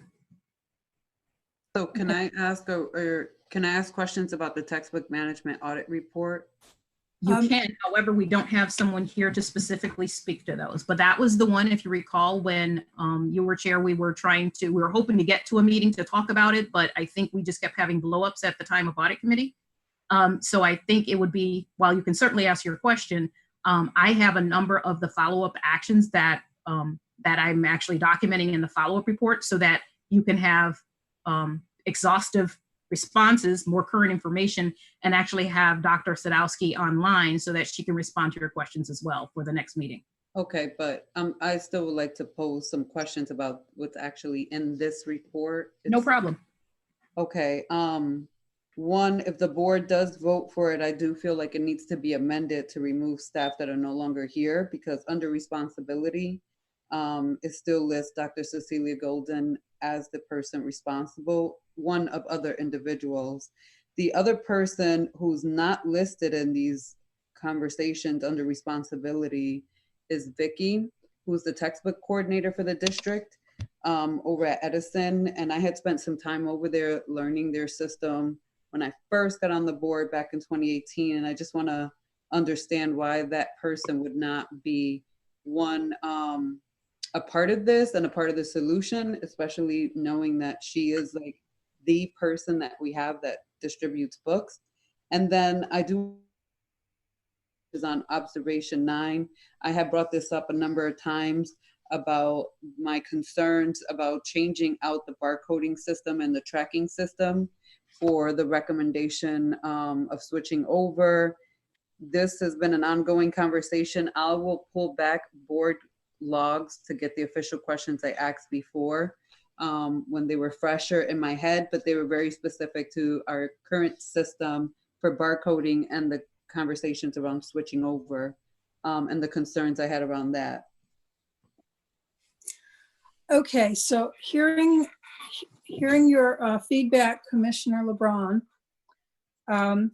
the reports, the audit reports are a report that captures is a snapshot in time, and they are not our reports. They are the Auditor General's reports. So our responsibility is to either accept the report or reject it as written. It's unlike our charter, we can't change it. So okay, thank you for that clarification. Just want to say thank you for that. Okay, so what we can do is you can vote no on the report, but it is a snapshot in time, so that's why Cecilia Golden's name is there. If you object to the fact that somebody's name is missing, then you certainly may vote no on adopting the report. And more relevant though is when it comes time for the follow-up, feel free to bring these matters to Anissa's attention prior to the publishing of her follow-up report. That would be the right place and time to tune into particularly the barcoding question that you raised, okay? I would just like to add, so Vicky absolutely was present for the closing for this work. Vicky reports to Colleen Sadowski, so we don't generally do all individuals in line, and that is the reason she's not there. It's not that she's excluded and her input doesn't count per se, but it is her direct supervisor who is actually the person that's included on the report, and that is why. Okay, thank you for that clarification as well. Yeah, no problem. No, I absolutely, you can't do textbooks without Vicky, to be perfectly honest. So yes, she is a relevant person, but she works very closely with Dr. Sadowski, who is her direct supervisor and helps facilitate everything that she has to do. As of the date of this report, Dr. Golden was here. It's just over the time or over the course of the year. Unfortunately, when we accepted these set of reports, they weren't there, but in the follow-up report, absolutely, it will include the current individuals, which I hope with the transition or whatever changes take place under Terry Dade's organization, that will be able to identify who the supervisor is as well, so that that'll be a little more clear. also, because I know there might be changes that would be occurring. So, Commissioner Shepherd? can you tell me the date of when we're supposed to be expecting the follow-up report? For our next audit committee, you will have the follow-up report. Okay, and so I didn't write that down. And so for one of my concerns just about this report, and I guess it's a question, is were any of these things done? So some were, and you will see all of that inside of the follow-up work. So that's the reason why I said it's going to be probably more relevant to have the current information. I did get to have at least an initial meeting with Dr. Sadowski, who is working on some of these items. Certain things did occur, other things did not. There are different things happening right now as it relates to the new curriculum rollout that improves some of the systems that are identified here as opportunities, which still had to be documented, so I couldn't say they were completed. So the best way to really see where we sit today is in that follow-up work, which I'm currently trying to complete right now. But I did have a meeting and we did talk about a lot of these items. There are some things not done, no question about that she's actively working on, but I think you'll get a very good picture looking at the next meeting. So essentially, now this is a process question for us. Essentially, we should have had these reports. When? They were received and they were presented at committee, they just weren't accepted.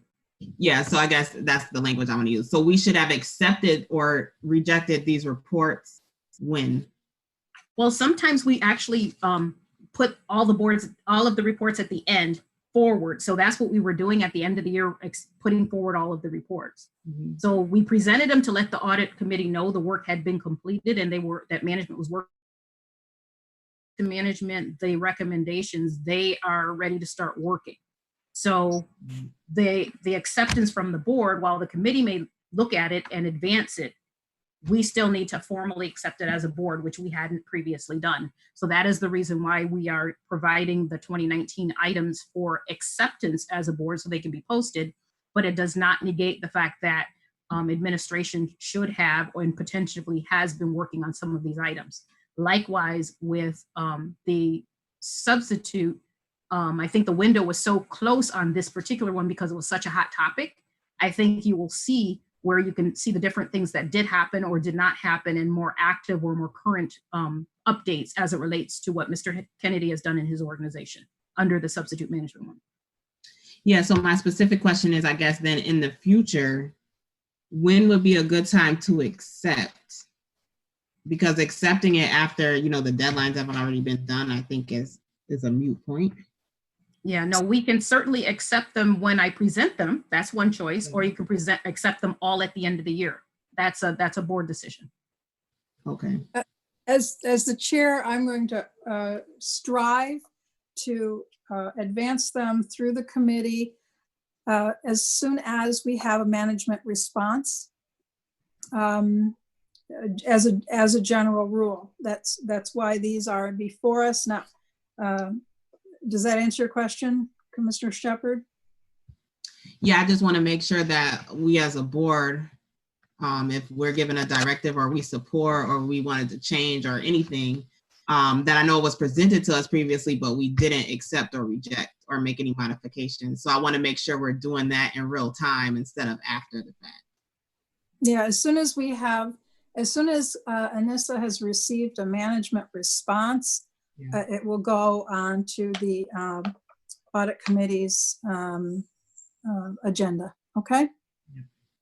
Can I just ask though that as soon as the auditor who reports to the full board gets the response, that it is submitted to the board, even if it's before the audit committee, because the audit committee does not meet regularly. So I think that, I'm confused too why we're getting all of these reports now, and some of these have due dates for April 2019. So I would like to see them as they're done and completed management response, that they come to the board. That's my request. So let me just back up a little bit. So when we went through what was happening, or what sometimes happens is when we were in kind of time crunches, we didn't have the opportunity. And I believe, especially with textbook, there was a desire to actually have a meeting on textbook. We had multiple meetings on, say, the OSC follow-up And sometimes we have an individual meeting to review the report. That's not always feasible to have a meeting dedicated to a particular report because it does cause a bit of a backlog. However, it's not a problem to send them forward the different reports as they're completed and allow the board to accept them. But generally the board doesn't want to always accept. We want to make sure we have time within the committee if there is a pressing question or whatever to be able to address them. And that is the only concern about accepting them throughout. We can certainly do it, or we can accept work and then still plan at committee to talk about some of those items, because I wouldn't want to miss the opportunity where if the board has questions about an area to be able to give them the forum to ask those questions. Right, but I'm not requesting that they get sent to the board via email and then we vote via email. Just for clarification, I'm asking that as they're completed, that they are then emailed to the board so that the board has a copy. And then when we do have an audit meeting, we can come prepared with the questions. But like I got the packet today, an hour before the meeting. I still had to finish work and then make dinner for the family before I jumped onto this call. So I'm just asking that they're presented to the board via email. And then if individual board members have questions, they can always come and ask you. But yeah, we can have the discussion in the full audit meeting. Okay, so these are actually ones that we received throughout last year, and actually even in the minutes, you identified these reports to be reviewed and for questions to come forward for review in December. I know there's just so much going on and you guys are getting so much content, it becomes really difficult to know what goes where. And then the packet was a follow-up to the email with all of the documents. Yeah, let me reiterate that these are reports that you have seen before. The textbook management audit report, as Anissa said, the minutes show that they've been seen before. For whatever reason, they were not approved. And perhaps that reason was a desire for a follow-up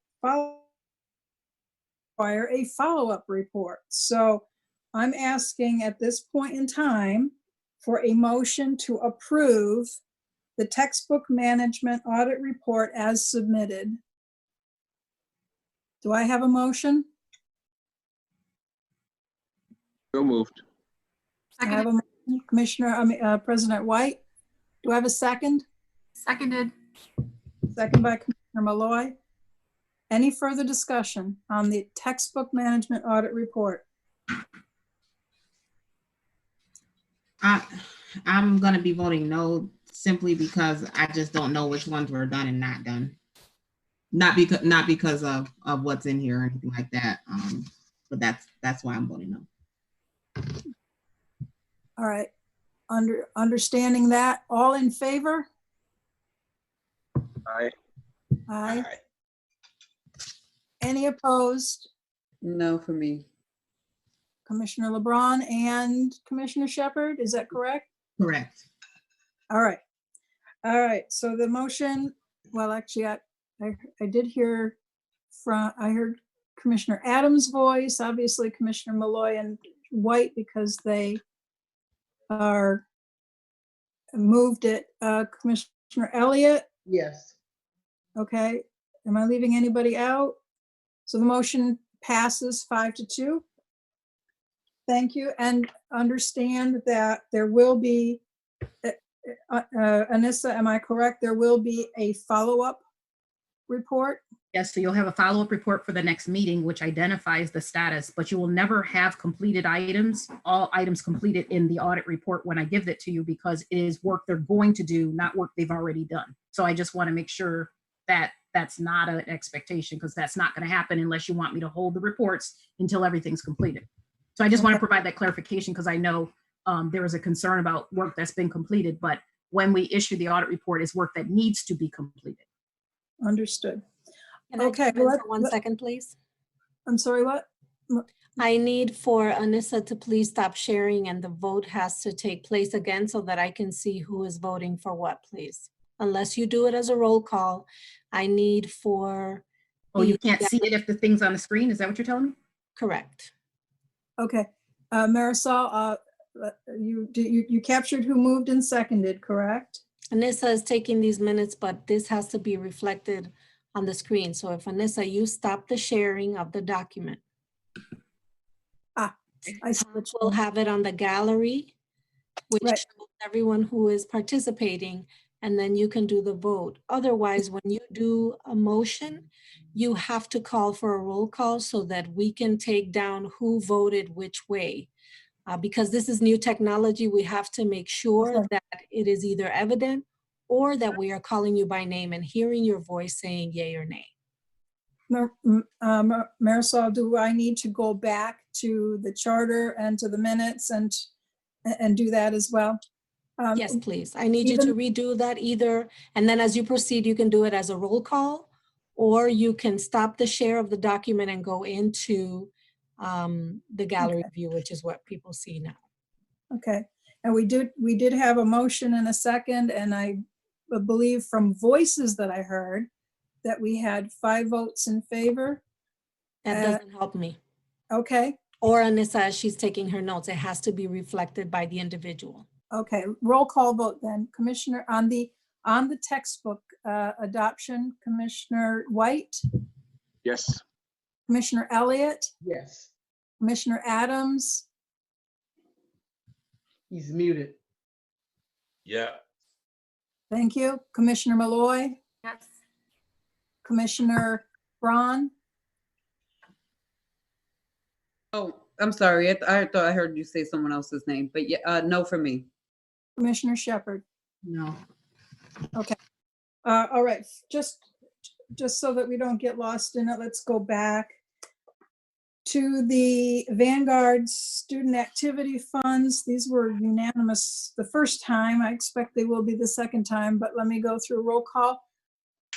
Vanguard, Commissioner White, Van says yes. Vice President Elliott, Yes, Commissioner Adams, Yeah. Commissioner Malloy, Yes. Commissioner LeBron, Yes. Commissioner Shepherd. Yes. Thank you. On the 2 elementary activity funds reports, school number 28 and school number 39. Roll call, Commissioner White, Vice President Elliott, yes, Commissioner Adams, Yes. Commissioner Malloy, Yes. Commissioner LeBron, Yes. Commissioner Shepherd. Yes. Thank you. The charter, we already have the motion and second on the record. Roll call, Commissioner White, on Yes. the charter as amended. Yes. Vice President Elliott, yes, Commissioner Adams. I'm sorry, Commissioner Adams, was that a Yeah. yes? Commissioner Malloy, Yes. Commissioner Shepherd, Yes. Commissioner LeBron, Yes.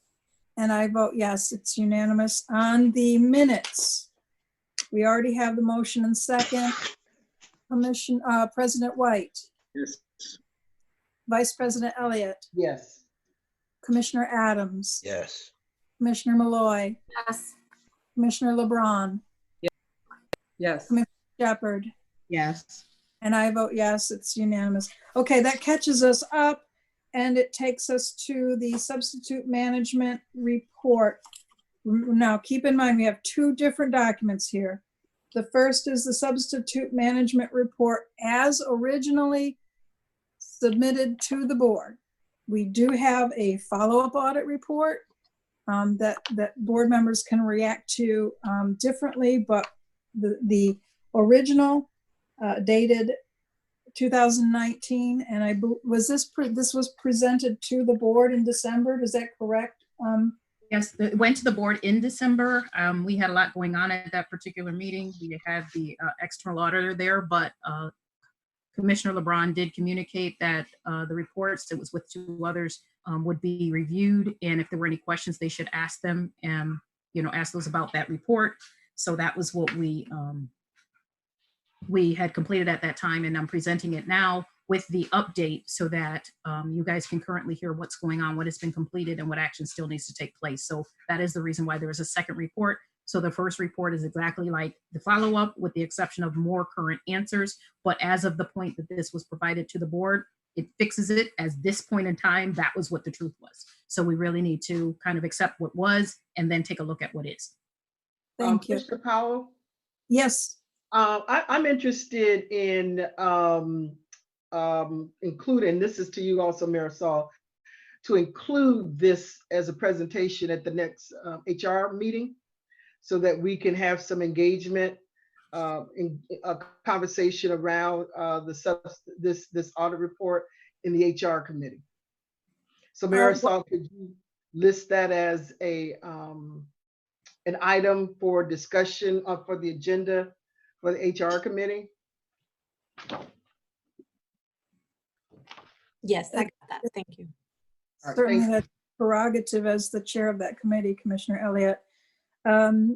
Do I have a motion to approve the original audit report of 2019?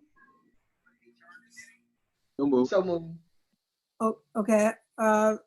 Commissioner One of them moved it. White moved it. Commissioner Elliott, you're seconding it? I could second it, yes. Thank you. All right, the motion is on the floor. Any discussion about the substitute management report? This is Harry Kennedy. Can I make a comment at all? Certainly. Okay, great. First of all, good evening, commissioners. And Commissioner Vice President Elliott, I would love the opportunity to present at the next HR meeting. Let me just see if I can get my video in here for a second. Yes, okay. Yes, I would love the opportunity to present. I think there's a lot of information and a lot of detailed background just to ground everybody as to where we started and exactly where we are. So I look forward to that. I do have a presentation that I can get to Marisol prior to that meeting being held. But again, I think it'd be an excellent opportunity to do some Q&As and have a live dialogue back and forth. Thank you. Any further discussion? Hearing none, I'll roll call vote to approve the substitute management audit report.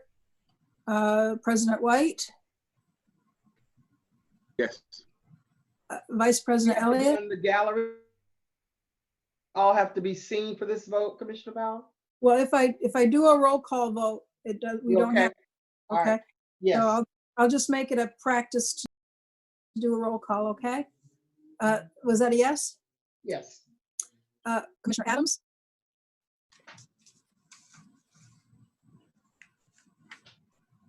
Your vote, Commissioner Adams? Yes. Thank you. Commissioner Malloy? Yes. Commissioner LeBron? Yes. Commissioner Shepard?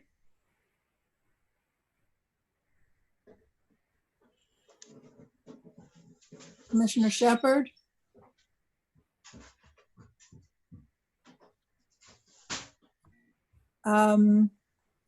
I guess we have not present from Commissioner Shepard at this moment. I vote yes. The vote carries 6-0.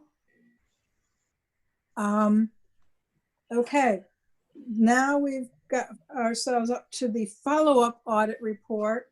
This document would be new information to the board, information that neither the last year's audit committee nor anyone else has seen.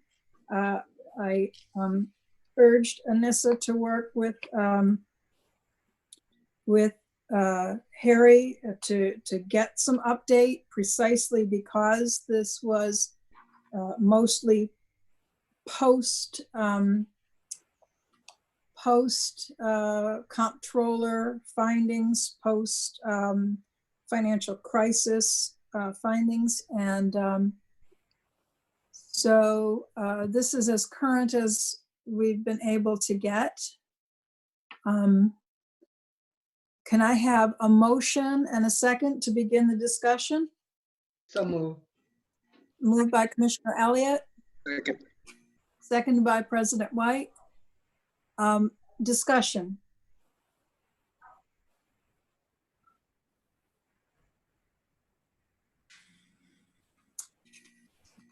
Hearing no discussion, roll call vote. President White, Yes. Vice President Elliott, Yes. Commissioner Adams, Yeah. Commissioner Malloy, Yes. Commissioner LeBron, Yes. Commissioner Shepard.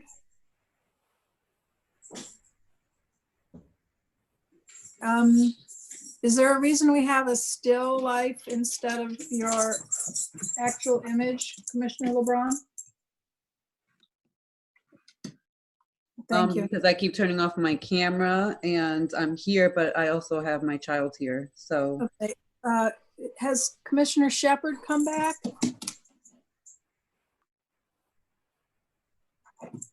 Okay, I vote yes. The motion carries 6-0. Okay, I'm going to turn the floor back over to Anissa, who will talk us through the risk assessment and audit plan.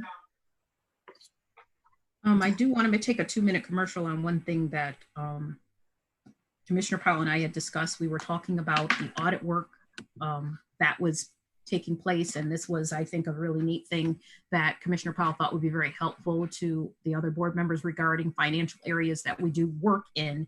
It may not be an audit. There are different things that happen throughout the year. Either department and a leader or someone would have a question about a particular area, and we would either resolve an item or do some specific work within an area that doesn't necessarily have to be an audit. And Commissioner Powell had requested that we be a little more specific or clear about, is there some coverage we're doing within the various financial operating areas throughout the years, and have we consistently done this work? And I wanted to make sure, I thought it was a neat project to have here, to have the schedule and allow you to see that. In addition, I did include HR on this schedule only because the front end entry to a lot of the payroll is all done within HR. So I do keep that one in there as well. So I just wanted to make sure that I was able to share that because I thought it was a great thing that she had asked for and really think it would be value. There's some level of value. So I was kind of playing with how I can present the information she requested, but did want to share that with you all because I thought that was a great recommendation that you guys might find useful. So Nissa, with regard to budget monitoring, in the other areas, financial areas, does the finance department have its own internal auditor to monitor? Because you're not in there all the time, correct? Correct. So, you know, from the standpoint of we'll do different work, whereas maybe accounting director might have a problem in a particular area, or she says, hey, this doesn't look right. I saw this problem. We see this trend at this particular location. Is that something you can take a look at? So we end up doing little ad hoc things that support the organization in these various financial areas, even though we may not be directly auditing a particular area, but we are the actual only auditors for the district. So we do this some support. We're not in there. We're not a daily operations person. We're not always there. We pop in, we do sampling, we do testing, we try to evaluate the control environment, and we're out. So we're not our day-to-day. That really is Bob's organization, Mr. Franklin and his organization, that really is trying to maintain the control environment when we're not there. So there's no internal auditor specifically in finance? No, that would be us, correct. Okay, all right. Mm-hmm. So moving on to the plan. We did our similar assessment and plan. Let me just take a pause. I know we're running on a few hours. Does anyone need to take a stop or a break? I didn't know if that was necessary. Should I keep on running? No, keep moving. So looking at the risk assessment, we do randomly select leaders. We try to look around at the prior year concerns, things have come to our attention, findings, reports issued from outside parties. We can look at budget, some of the challenges we have in the budget, regulatory things that we hear that are coming from. We look at the types of things that are audited by outside agencies, et cetera. We look at the general components. This doesn't really change of impact on education. As a school district, we have to consider that. We blend public's interests, parent concerns, sensitivity. One thing I always make sure I do is make sure I'm dealing with the individual responsible for parent engagement as I go through the process to really understand what parents are feeling, what is the sense, what is their sentiment as it relates. The materiality or financial significance is also an area that's important, including fraud risk, management and board concerns that come up based upon what's happening at meetings, what comments are being made, general concerns that are expressed, prior findings, the general control environment. Maybe it could be things as simple as, do we know that we have gaps in our control structure? The complexity of the operation. Some areas are much harder than others, while, at a very generic sense, you think something like payroll is very simple. But then when you look at the number of different agreements that we have to comply with and say the manual nature of some transactions, that would increase the complexity of that organization. The regulatory environment and board policy, regulations that exist, or even operating protocols to govern how things are happening. The interviews are completely random. One thing that we do to get a pause. Can everyone check and make sure their mics are on mute? Oh, I think that noise might be coming from Commissioner Adams. Marisol, are you able to override anyone's mute? Oh, here he comes. Commissioner Adams, can you put your session on mute for us until it's time to vote again? He's on. Thank you. So from the various interviews, it's interesting. One thing we do to get good, open, and nice, candid conversations with people is the fact that I commit that the interviews are between myself and the individuals I'm sitting with. It's not like I can share or publish them with anyone, but I do accumulate all of the data. And the top 6 identified there really was finances, culture, student achievement, HR, accountability, and special ed were hot topics this year. But leadership throughout those various areas does come up and did come up in this current year. As it relates to finances, I think we were all looking at the big elephant. I think that was forefront, which is interesting because it doesn't always become a hot topic, but obviously stability is very significant and very much on people's minds and in their thoughts, really making sure there's appropriate accountability across the board for spending, and everyone is stepping up in that area. There's great concern about equity in the cut decisions that will need to be made, ensuring that the brunt is not in, kind of the less preferred areas, but everyone is actually participating in cuts and there's some sort of equitable manner, ensuring sufficient resources remain to meet student needs. And I know that was a really heavy concern that came through, especially considering student achievement. Fiscal monitoring and improved financial training across the board is really a relevant point. I know one thing I had mentioned to the board, and I know administration is pushing and really encouraging. We make sure that everyone sees their budget. And we didn't really have a method where we ensured everyone is truly looking at their budget. And our IM&T department, which is great, was able to make it so that every manager automatically receives their budget every week so that they can see, hey, this is the money I have available. Is it a perfect system? No. There are certain things that wouldn't be on the budget reports that come through if they're not going through the pre-encumbrance and encumbrance process, but at least it's an identification to make sure you're looking at your numbers and that you're seeing. Culture seems to still be a challenge. It's a different culture. I know last year fear was an issue. Here it's still kind of an issue, and it's interesting because now people are fearful for their jobs or maintaining their way of life. There are still some management style that still do bring fear forward. It was interesting because I had thought, there'd be some level of shift even as administration changed and the leadership changed. And it was very interesting because some of the comments I would hear was more so that despite the fact there have been changes, people have learned behaviors of fear, and therefore they're continuing in that vein. So even if you hear, say, Superintendent Dade and is functioning in a certain way that might be more collaborative, it's interesting that those that were here prior to him even might have learned some element of fear and continue to work in that manner. But that is one of the things that's told. Also, favoritism and lack of equity. I know that it just came again and again and again. They felt certain programs or buildings or whatever would have resources where others would not get it. And that's something to think about in our culture. And even as you're looking at the budget, to ensure that there's some equity going across the board and the favoritism is not really coming out because everyone needs to cut. There's still organizational silos, and there were complaints about a lack of transparency. So that is just a challenge that we have to deal with and improve our culture. The lack of engagement for decision making. There were some complaints surrounding feeling like everyone who needed to be in the know isn't always in the know. So that was an interesting comment that came forward. And the crisis du jour, lack of planning concept that sometimes happens here. I know that we've had some really hard hits this year, and unfortunately you do have to deal with the crisis that comes, but that can't be our mode of operation. And I think it's great that the leadership team is trying not to operate there, and they're really trying to do some real critical thinking on things we need to do. And the last item in the area of the culture is just upholding unsuccessful practices that we've done in the past. And you know what, if it didn't work the first time, let's stop doing it and let's try to do something a little bit differently.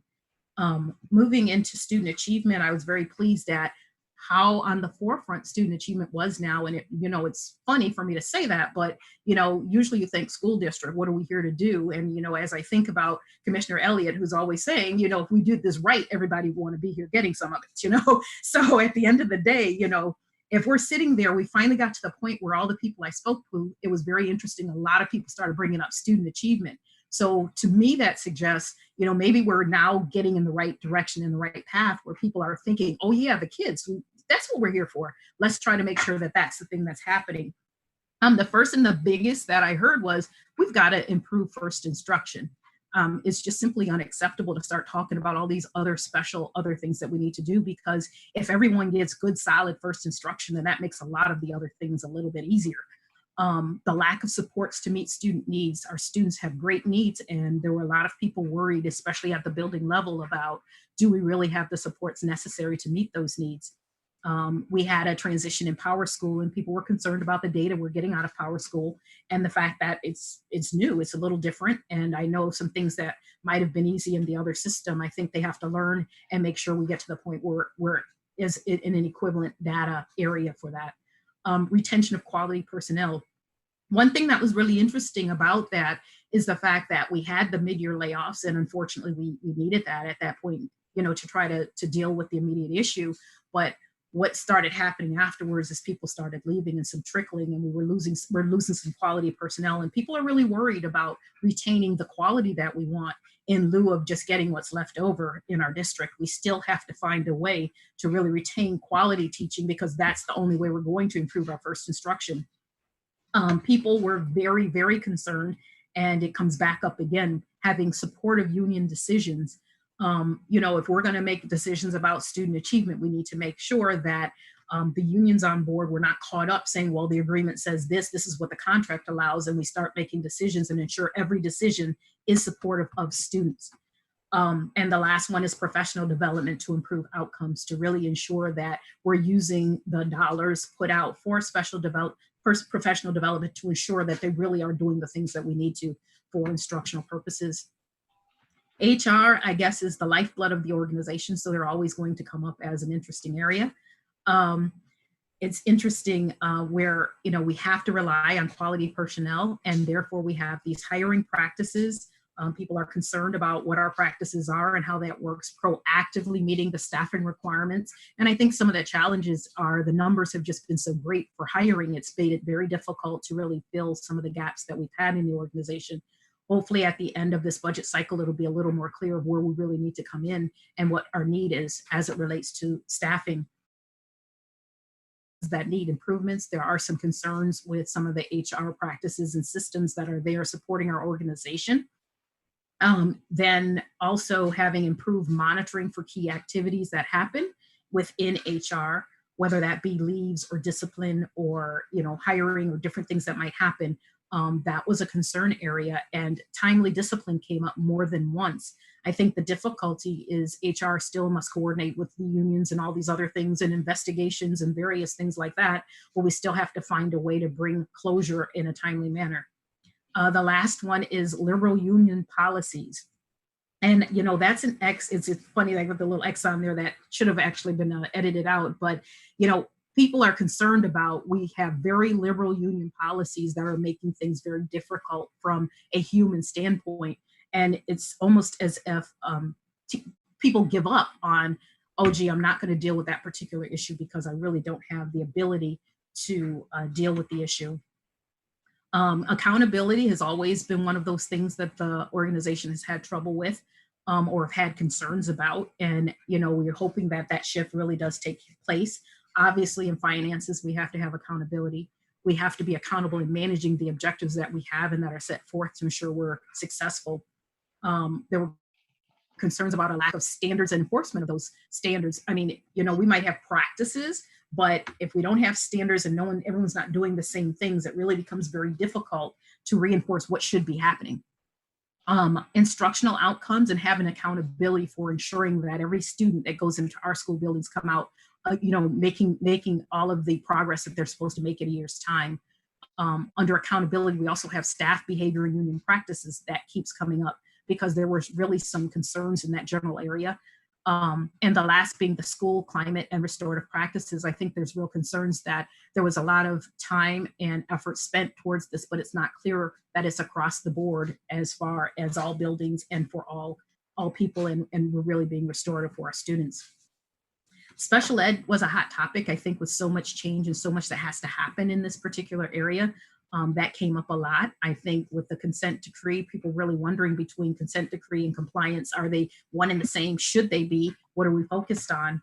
The lack of written documentation, there were concerns of not being clear on where we're going. And I think with all of the changes that I guess potentially need to be happening as we're trying to really make drastic shifts in that department, making sure we take the time to document. And I will also note that there's not really great documentation in a number of places in the organization. So it's not special to special ed, but unfortunately it was something that just kept coming up as to what are we supposed to be doing? How are we supposed to be doing it? Another key point that comes up is collaboration for the changes, to ensure that everyone's on board with what we're trying to do and how we're trying to shift, because if we all can't work together for a shared goal, it becomes very difficult to reach the goals we're trying for. Medicaid billing, I know we've had some challenges with Medicaid billing this year, so that did come up as a concern, as well as data integrity and accountability coming up as it relates to special education and what needs to happen. And the last thing is staffing levels. I think with all of the cuts that happened mid-year and everything, and with special education being an area that we were short or we hadn't met what our goals were as far as staffing, that was an area everyone kept bringing up, well, gee, there's still people in special ed. So it's a very interesting comment. Other concerns that comes out, placement always jumps out, equity across the board, student enrollment and having a true up and making sure it's a real true up, and having family and community relations that are really where they need to be. And the last, I hate to end with a not so great thing, but it's mistrust. We really have to get to the point where we really are trusting each other, because this is a shared problem and we really all need to work together collaboratively. With that in mind, under the 2020 plan, of course, this was done prior to the restrictions that are going on right now, but I don't think it really changes the fact that there's a need for a financial management work, that budget monitoring and some work in that area happens, human resources, union and labor relations, which is really trying to understand the agreements, how we understand what's going on in that, what things are documented, how do we vet agreements and deals, MOAs, et cetera, how does that process work? It was just an area that kept coming up. Special education, every year we end up doing CAFR, student activity, elementary activity, and the key follow-ups, which I did note here, the textbook that is going to be coming forward, as well as payroll and P-card, which continues to plague us. So right now we have some site restrictions. We're finishing up existing work, but we're going to spend this time doing data and analytics, which we have data currently existing in our systems. We're able to pull in that data, do some analysis, do some testing of those things, and it will allow us to do some of this work. And I think that is really great. So we're going to do that until we're able, right? And we have actual staff we can talk to in order to do some of these audits. So that will potentially impact some of the projects that we're doing, because we do need to be able to speak to people, get a hold of documents, and really do a thorough audit. But we certainly have plenty of data available in our financial systems that's going to allow us to keep on working anyway, so that time can be well spent. Are there any questions? Yes. Go ahead. Back to the full committee. I'm sorry, Commissioner Elliott. Anissa, can you go back to the screen so we can all see each other, so we can raise our hand? Thank you for that observation, Commissioner LeBron. Commissioner Elliott, go ahead. Is that the right one? Yes. Okay. I'm looking at the culture, and I think that is huge. That I think that we need to focus on, as well as student achievement. And I don't see those in the 2020 audit plan. I'm not necessarily, as me personally, I'm not necessarily as concerned with the with 7 and 8, which is the student activity funds and the elementary. I think for me, the culture and the student achievement is far more important than those two per se. I think with regard to the culture, if we're able to get this right, I believe that that's going to be the overview that we need because it's a part of organizational culture. If we could change this, and if we can, Anissa, keep our eyes on this and it be brought before us, as those kinds of activities emerge, I think that the board can drive this. I just think that from my, years of being on this board, this is really the issue, that we have these kinds of practices, unwritten rules that have impacted the culture.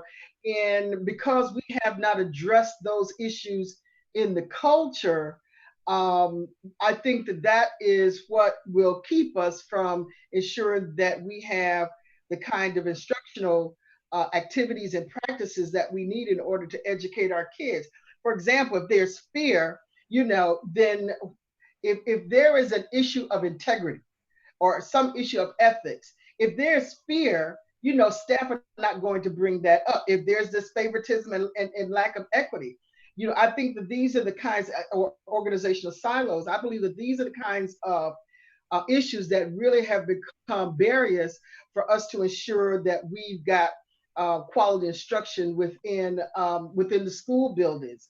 I think we have to work on that, and I'm asking my colleagues to if they could comment on this in particular, because I think if we get this plan right, I think that this can drive our work for 2020. And we can always have this in our dais, whereby we are asking the questions about where is the district on these areas. But I think we have to ensure that we've got the right kind of areas that we want to be able to address. I certainly think that special education is one. I think that, of course, financial management. But I also think that we have to look at this thing around culture, because I think this is what gets us where we're not doing our due diligence around educating our kids. And unfortunately, this is not the type of thing you don't see it, but it has to be addressed, because if we don't address the organizational culture, I don't care what money we get, I don't care what people we get. If we don't address that from a broader perspective, the things that we want to accomplish they're going to be far more challenging to accomplish. That goes with leadership. But I also think that while I'm looking for the superintendent and his team to be able to operationalize this, we've got to oversee it because we're the ones who've been here. Terry, may be leaving soon, and once his contract is over, we've had a number of superintendents who've come and gone, but we tend to be the ones who are here. And so I think we have to make sure that we have this at the dais every time, so that we can begin to address the issues that we decide that we need to be focusing in on for 2020. And at the end of the year, we need to be getting a report about how things are going. So I would just stop right there. I think, and I could say, some things around. I do think that those two areas need to be a part of the plan for 2020 for the audit committee. Thank you, Commissioner Elliott. You did ask for your colleagues to react, but I'm going to pitch it back to Anissa, because there is a professional auditor answer to that. You want to go ahead, Anissa? I think it's actually interesting, because at the onset of the year, actually, one of the things that have been going on, and I'm looking like with trends that are going on, that there are different culture audits that are happening at various districts, because the culture is key in order to deal with just everything that the organization stands for. If our beliefs and if our words are one thing and our actions are another, then we're not going to be successful. And the culture comes down to the tone at the top. So it's the board setting and creating the environment for that, and then also the administration setting and creating the environment for that, and ensuring that that filters down and throughout the organization. But I am in total agreement that it is a very important focus. I think the challenge becomes when we have so many things going on at the same time. You know, when you start dealing with just, there's always a hot topic at the board. It's like, oh, what today? You know, it becomes very difficult to focus on those things that are going to make a real fundamental difference in our district.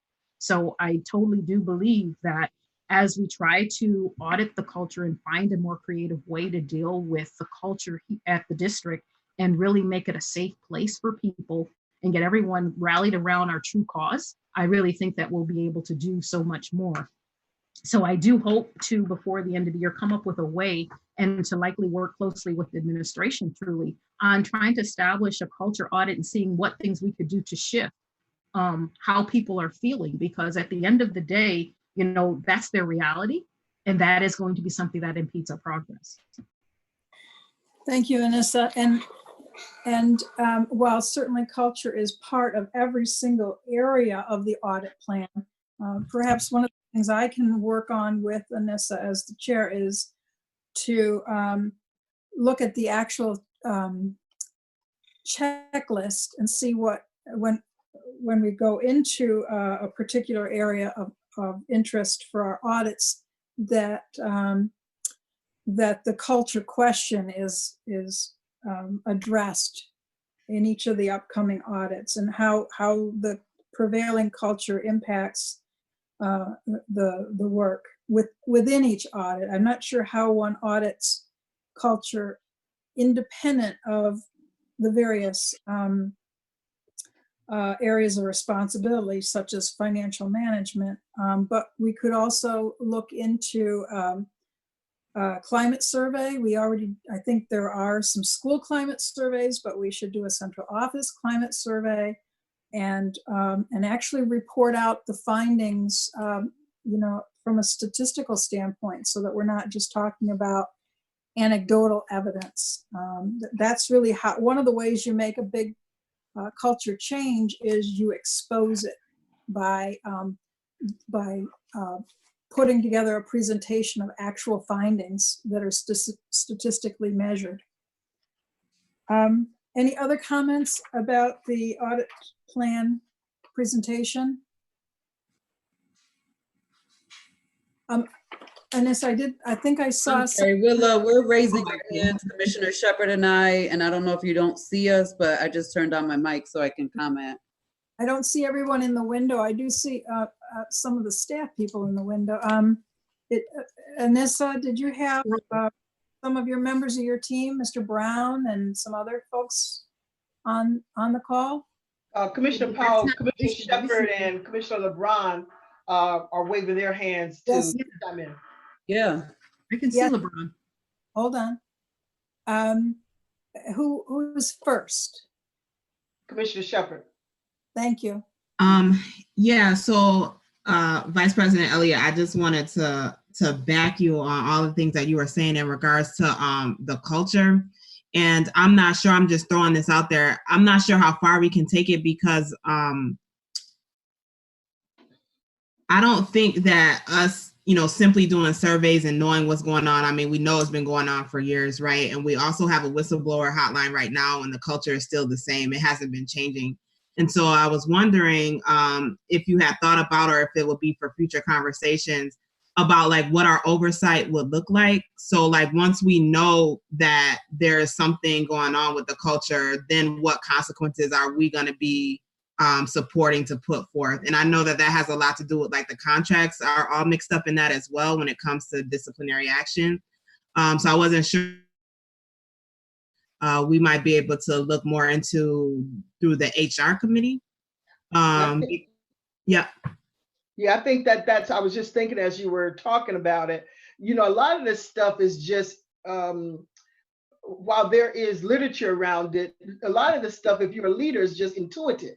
if you're a good leader, it's intuitive that you do. You engender trust. You get down in the trenches with the people. I mean, that's the kind of stuff that motivates and engenders respect. But I think that this is something that we need to. You're right. If we can look at it from the HR committee and to Commissioner Powell's point about measuring this and what that looks like. Anissa had mentioned about, that there is a cultural survey or something to that effect. So if she could perhaps identify that or something to that effect, I think that will be useful for us to try to, capture measures on this and institute measures as we move forward. This is not something that's going to change overnight. It's been in this district 30 years or more. And so, little by little, I think if we can attack it, and if as a board, we're keeping it in the forefront. And I think that's what's been the success of this board, that we have kept things in the forefront. And because we've kept them in the forefront, that's where the change has taken place. And so I think if we continue to keep this in the forefront, I think we'll begin to see changes. And yes, I'm willing to put it over to HR committee. Okay, Commissioner LeBron, and then if someone else could raise their hand next. I want to raise up what Commissioner Elliott was saying too, and I would support it going to the HR committee. Commissioner Elliott, I do think that's something that we do need to look at, but I also recognize that if we're looking at it, then we need to also be looking at what we're prepared to do, either through policy as well, to support those changes that are going to be needed. So I just had a couple of things. I want to talk about the fear, the lack of transparency, lack of planning at certain points of areas that Anissa was going to look at. She disappeared. Oh, there she is. I was going to say, Anissa, you disappeared from my screen. Well, I was trying, because you said I needed to go to this view, so I was trying to. No, I know, but you moved down for some reason. Somebody must have put their camera on and you got bumped on my screen. So fear and lack of transparency and lack of planning, for me personally, I feel like this is still happening. So I don't know if this is what you're saying you're going to be doing, is looking at those things this year. I know historically they've happened. We know that historically they've happened. They've been a part of the Distinguished Educators Report as well. And then the other piece on what you're actually going to focus on, 3 parts that stuck out for me: the finance, the budget monitoring. I wanted more clarification around that. Special education. I know that we have a consent decree. I know that we have a deficit. I want to understand how you're going to be monitoring to ensure that our deficit minimally impacts the special education that we have under consent decree. And then further, under finance, I would like to request that there is some heavier monitoring around consultants. And in addition to consultants, unauthorized orders, which we call in the district confirming orders, but really they're unauthorized purchases that continue to come through. And I would like to have a formal bird's eye view through an audit on those things.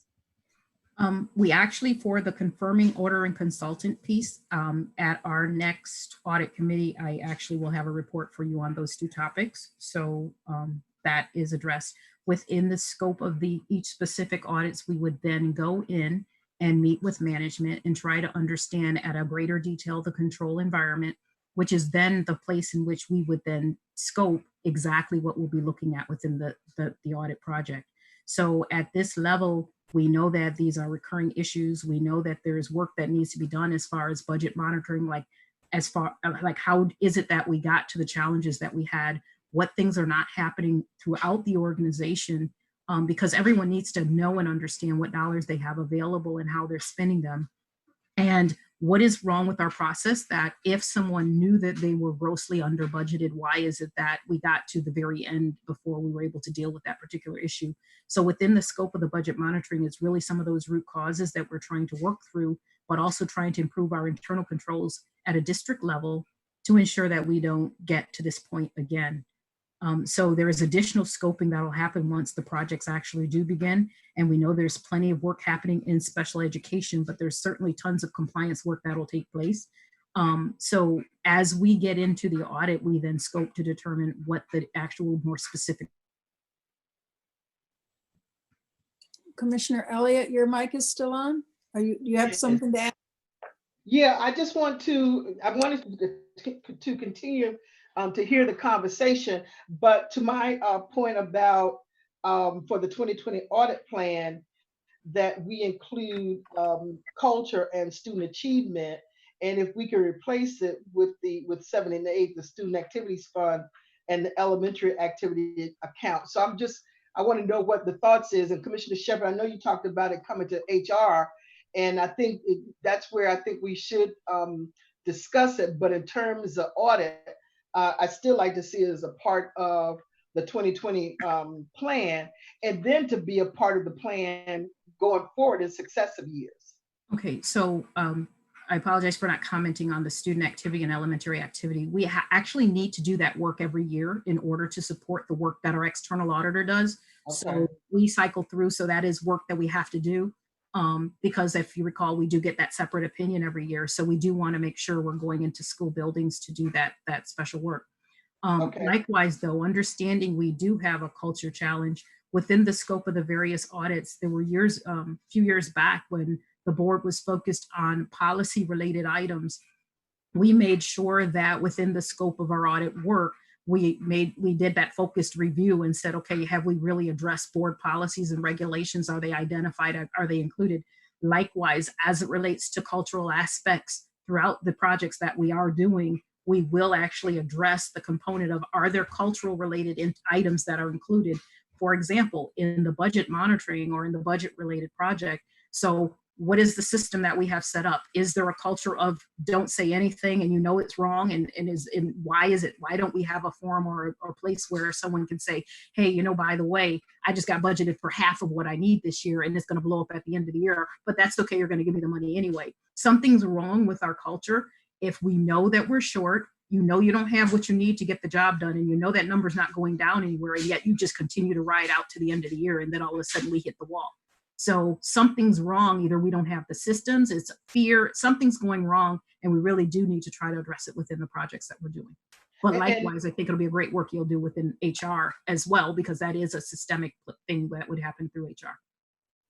I guess I'd like to see, because I'm just so strong about this, because I just think it just is huge throughout our organization. If there's some way that what you've just described could be included in a footnote or something to that effect, I'd like to see it on this document, because as I said, this is the document that I want to have at the dais as we move forward in 2020, because I'd like to be able to refer and to determine and inquire from the district where we are in this plan, and particularly around organizational culture and student achievement. And then so what about student achievement? Can we also include student achievement as a part of our plan for 2020? Yeah, so I just wanted to just piggyback on Vice President Elliott, because I'm also looking at the audit plan too. So I think at this point, which I'm glad Vice President Elliott has brought it up, is that culture is playing such a big part where now we should be highlighting it separately.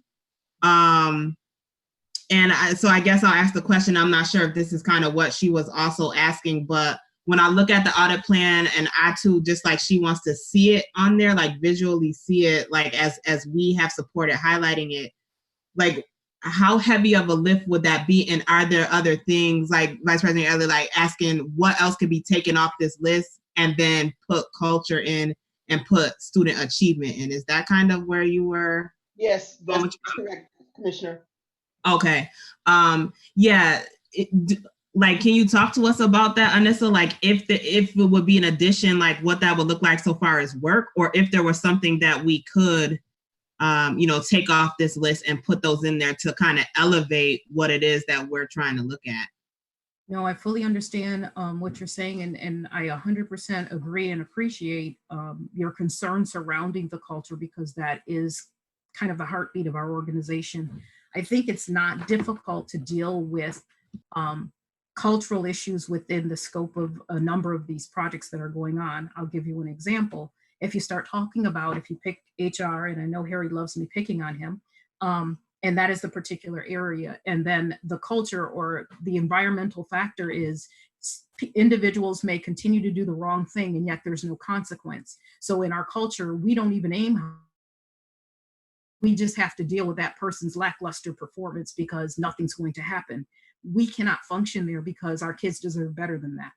And so it's those types of behaviors where I haven't quite figured out how I'm going to fit it in here, but I know that I want to make sure that we emphasize those types of factors. So as we look at potential recommendations and things that we need to do better, we can try to deal with some of those issues that are there. This particular scope, yeah, student achievement is definitely a heart. I think some of these factors do heavily impact, though, what we're doing with kids and how we're doing it. I think under student achievement, when we better understand, how we're making decisions, this year's audit plan had a very heavy financial focus because of our situation. And I think that's the real challenge. We have to do the CAFR. I can probably work through or figure out some way to do a separate student achievement audit. I have no issue adding that to the plan. We usually have more on the plan than we can do anyway, but we'll prioritize. I think we have to get our arms around the financial management and budget monitoring components here, but truly really getting behind giving you a handle on how we're managing and monitoring student performance and what things we're doing for student achievement, I think are critically important. I have no concern adding that item because, as I stated, there's many things here. Likewise, and you'll note even in the bottom of the report, right now, not being inside of the district, it really is going to depend upon how soon we get back into the building and we're at full staff to really look at some of these items. Right now, the easiest thing to do or some methodologies that we'd be able to use is dealing with existing data.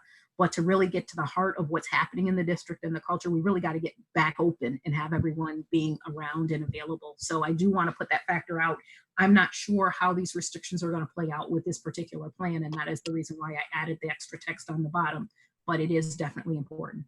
So on this, let me just say this, ask you this, in reference to the financial piece being a high priority, with the controller office being in there, and maybe the Security and Exchange Commission being in there, it seems to me that there's help there for you, and it may not be as much of a, and please forgive me for saying this because I don't mean it the way I'm saying it, but it may not be as much work for you given that we've got the state controller in there in the SEC. Can you respond to that? And please forgive me for the way in which I said it. I don't want to offend. No issue and no offense taken whatsoever. Truly, as far as the SEC, my understanding of the work that the SEC will perform will be determined basically specific to the issuance that we had. So they're not trying to do an assessment of our controls. Okay. I have not been privileged to see exactly what the scope of the comptroller's work is yet. They've been in a lot of areas and in a lot of past. Regardless, I think it is our responsibility to understand our control environment, and the financial management target is to really deal with some of the control issues from some of the analysis we had to do internally. So there might be some components they will know and they will have, but I think some of the things we'll know because we're internal might be really helpful to the organization to deal with some issues that we really do have to deal with. So it may be a different scope of work, but to be perfectly honest, I have no idea what their scope of work is. All right. And so that is a slight problem. I know initially they were talking about some budget controls. I just know I hadn't seen them. Well, I don't know if you saw Van raising his hand, but I just want to say. I did, and I see that Commissioner LeBron's mic is open, so if anyone else. So I just, so we know that there's work they're doing, but I'm not sure exactly what direction they're taking on that work. And, if it'll be all encompassing or what. But likewise, we do need to deal with internally our financial control environment. Wait, Commissioner LeBron and then Commissioner White.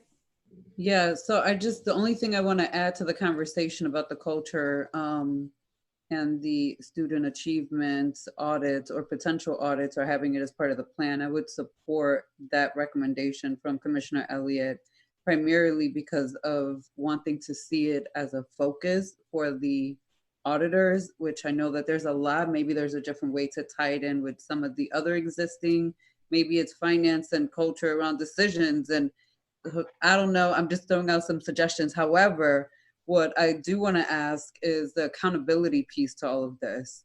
Okay, so we had lots of folks who potentially may have made decisions when there was no money in a budget line and still continue to spend. I would like to understand how far up and down that ladder those decisions were made.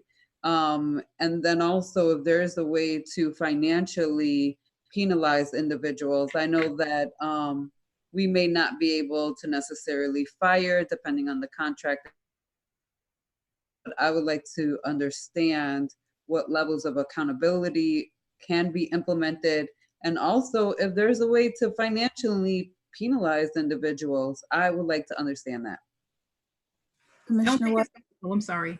Oh, Can I Let me just say, the superintendent's been waving his hand, so I would yield to him.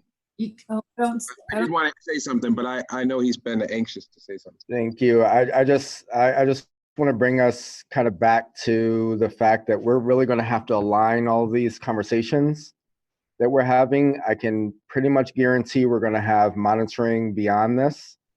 So by way of fiscal monitoring and academic achievement monitoring coming from the state.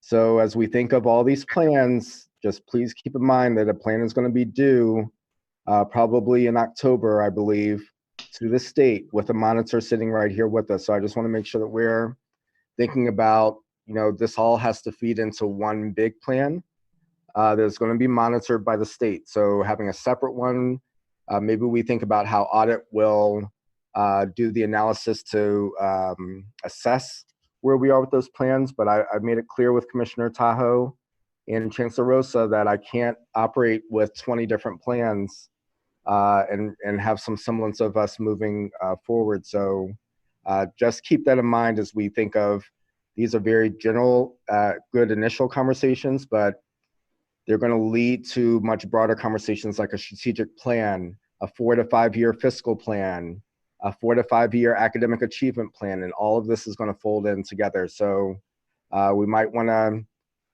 move this along for the time being, because we have a lot of work ahead of us by way of what is that plan going to be that we're going to have to submit by October 1st or November 1st. I don't know what date it's going to be, but with a fiscal and academic monitor.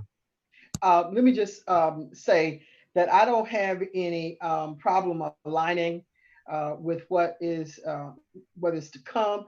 I just want us to do it. So whatever that looks like, I'm okay with that. I just want us to, as I said, want us to do it. And I want the board to be able to monitor it, to ask questions about it, whatever that is, but that we are looking at student achievement and we're looking at changing the organizational culture, because that is really what seems to be a barrier to us, in our work. Okay, Commissioner White, and then if anyone else needs to speak, I see a signal. No, I was just going to reflect that this legislation that we still haven't seen yet, including the budget, also includes, as many of you know, or we're anticipating will include a fiscal and an academic monitor.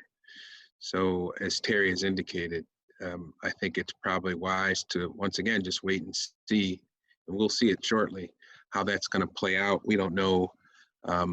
We can make some assumptions about what this person or persons are going to do, but it might be wise, and I think we have the time to just sort of wait and see, because I think all of our plans are going to be really affected by this legislation that we're probably going to see in about a week or two. Thanks. Okay, any further comments? Okay, hearing none and seeing no open mics. At this point in time, I should be asking for a motion to accept the plan, but I heard from a number of you that this plan, that maybe you're not as comfortable with this list of 9 as it's described. So in order to give our Auditor General some guidance, I need a motion to accept the plan. If the board feels that it's too vague or needs to include other items, then I encourage you to vote no, and then Anissa and myself and the superintendent and any email information that you want to submit to me for a meeting can sit together and cook up a more specific list that reflects some of this conversation. Commissioner Powell, Yes. I think that that Anissa has heard my thinking around it. So I'm going to trust that when you and she get together, that my conversations would be included in the plan. For me, it was about. I think that although we're going to have a fiscal auditor and an instructional academic auditor to come in, and that may not be the right terms, but that we can also, in terms of the board's plan, to include the student achievement and the organizational culture piece. But I leave it to, as I said, Anissa and you to work out those details. And so, Vice President Elliott, are you good with passing it as is what you're saying? I'm probably going to vote no. Okay. Caveat, yeah, Okay. with the caveat that those be included. And that's what you had indicated, right, Commissioner Powell, that if there was some, yep, okay. Right, that's the kind of direction I want the board to give. Okay. Anissa is certainly capable of keeping audits and follow-ups moving until the board takes action on its audit plan. Mm-hmm. So a vote no would not be devastating, but it would give us exactly the kind of guidance that Anissa will need to refine her plan. Okay. So that will be this. That will be. Okay, I'm sorry. Go ahead. I was going to say that will be the same reason why I'm voting no, to make sure that Vice President Elliott's concerns are addressed too. So specific, I just want to make sure we're capturing the right thing. I know that we've talked about culture being there. Your specific, my intent is to include culture and make sure that is evident throughout the various items that I'm doing, that we reflect the culture in addition to that which is moving into the Human Resources Committee. So that would generally address the cultural issue in some way so that you really are staying on top of the point that it is there. Are we not able to then have an overarching additional item that is identified here to state culture will be reflected throughout all projects? That's fine. So, because I mean, I'm just footnote on this is what I'm referring to. I have no issue with that. Yeah. And then the student achievement piece, can you work on that student achievement, that's a part of the 2020 audit plan? I believe I would recommend that we just add the additional point of student achievement audit. And then we recognize that it'll have to be modified or flexible based upon what's happening at the district. So we're not in the way, but we're supportive of that which is happening with Superintendent Dade and his administration. So I have no issue adding it with the understanding that we have to wait and see what's happening. Understood. But I'm speaking to what I'm looking at, on page 7, improve first instruction, and given that, to the superintendent's point about, having a fiscal, an academic monitor to be, to come into the district. But I want to make sure this is the survey that was done. I think it was by us as board members or other people that you may have, but that, that is included in our work as well. It may be also be something that the academic monitor may be would recommend, but I want to make sure that they know that we are also looking at it as well. And that's fine. I totally agree with what the concern areas and have no issue whatsoever in dealing with that. And likewise, I didn't even Superintendent Dade comment didn't fall on deaf ears from the standpoint. Yes, there's work that needs to be done. It's meant to be complementary and not against. Absolutely. At the district. So if those are 2 edits that are needed, I don't think I can make those changes and provide that into you also this evening for us to move this document forward. Okay, so everyone heard Anissa say that she's responsive to your concerns. With that in mind, do I have a motion to approve this plan? Is it to approve it with what Anissa just said in regards to making those changes? Yes, with a culture footnote as well as the student achievement action, and those 2 things will be forwarded to you this evening. Can I just ask though, again, for the consultants added under the finance and the confirming orders.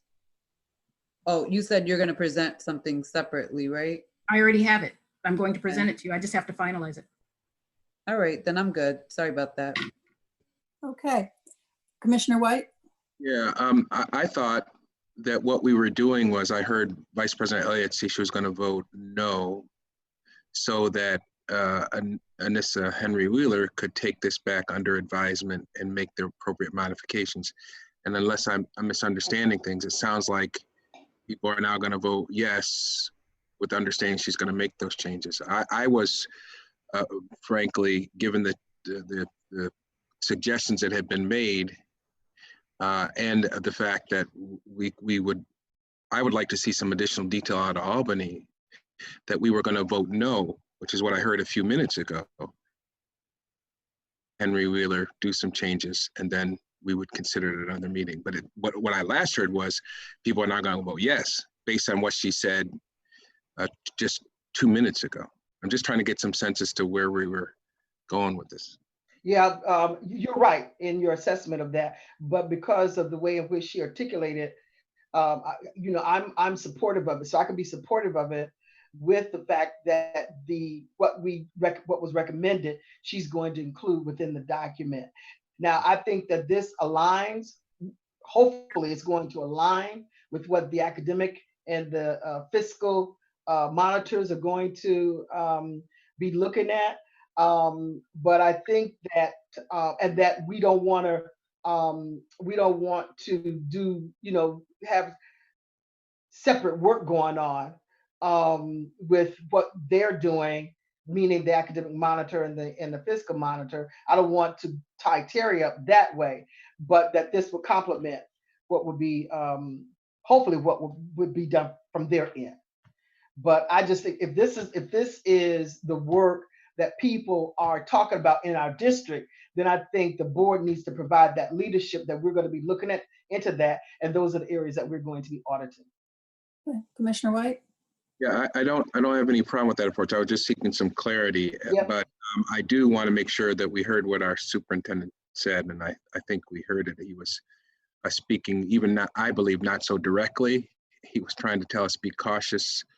We need to wait to see what they're going to do. But I think you're right, Vice President Elliott. There's no reason why we can't reaffirm what citizens are saying, but understand this, as one of my colleagues said, will say, for the record, I just want to make sure that we maintain some flexibility, because there's going to be somebody, we would think, we don't know, again, as we said earlier on, there's going to be somebody coming in here with maybe a different set of plans. But I'm with you. If the notion is, let's just put this down now, but understand, I think what Terry was telling us is we're going to have to show some flexibility and ability to sort of incorporate what maybe this, when we're talking about this piece here, what the academic monitor will say, and what we believe that there might even be a financial monitor. So I'll vote yes, but just think that we are prepared for flexibility. I'm totally with you on that, Commissioner White. Was that a motion I heard, Commissioner White? Motion. Yep. Do I have a second? Second. Second from Commissioner Elliott. Roll call vote. President White? Aye. Vice President Elliott? Yes. Commissioner Adams? I saw your head nod. Is that a yes? Commissioner Adams? Yes. Commissioner Malloy? Yes. Commissioner LeBron? Yes. Commissioner Shepherd? Yes. And I vote yes. That makes it unanimous, and that completes the agenda for the Audit Committee report. I want to thank everyone for being as collegial as you've been, hearing each other out, testing for understanding. I heard that a lot, especially on this last piece, and it really works. It works really well. I want to thank Anissa and any other staff member and Harry, who was on the call to support this meeting. Any other thank yous that need to go out, Anissa? No, my team is awesome, so I do thank them for the work that they've done. And likewise, we're here to be a part of the organization on behalf of the board. So it's not like we're going against everything that's happening. We're just independent to allow for, open conversations as it relates to that. I believe you had an item to discuss in executive session, but I think that goes back to general session or not. I don't remember. Yeah, let me first ask, there's a note here. Is our next audit committee meeting on the May 5th? Yes, and it would be with Freed Massick presenting the external audit plan for the year ending June 30, 2020. Okay, well then, with that announcement, then I would call for adjournment of the audit committee and return to special meeting. Okay. You need a motion or just an adjournment? A motion to adjourn. Motion. Second. All in favor? Aye. Aye. Okay, President White, the gavel is yours. Okay. Next item on the agenda is new business. There is no new business, so we can move on from there. Next item on the agenda Jump in is, for 1 second, President White. yeah, absolutely. To go over your calendar for the next few meetings so that everybody. We do have a business meeting that's coming up this Thursday.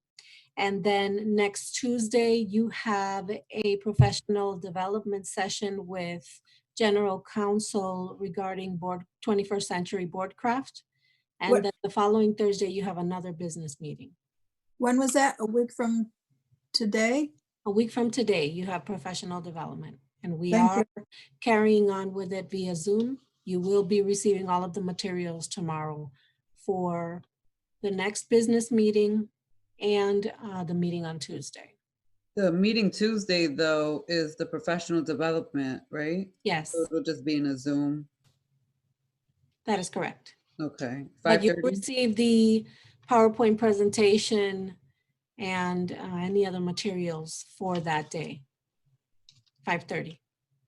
Can I also make a request to squeeze in actual, I don't know if there's training on Robert's rules, but I've been reading the book and in going through it, I do feel like as a full board, we absolutely don't operate under Robert's rules. Occasionally here and there, but not consistently. And I would like to request the training on Robert's rules. Okay, I'll have a discussion with General Counsel about that. All right. I need a motion to go into executive session. Motion to go into executive session. Moved by Vice President Audit, seconded by Commissioner LeBron. All those in favor say aye. No. Aye.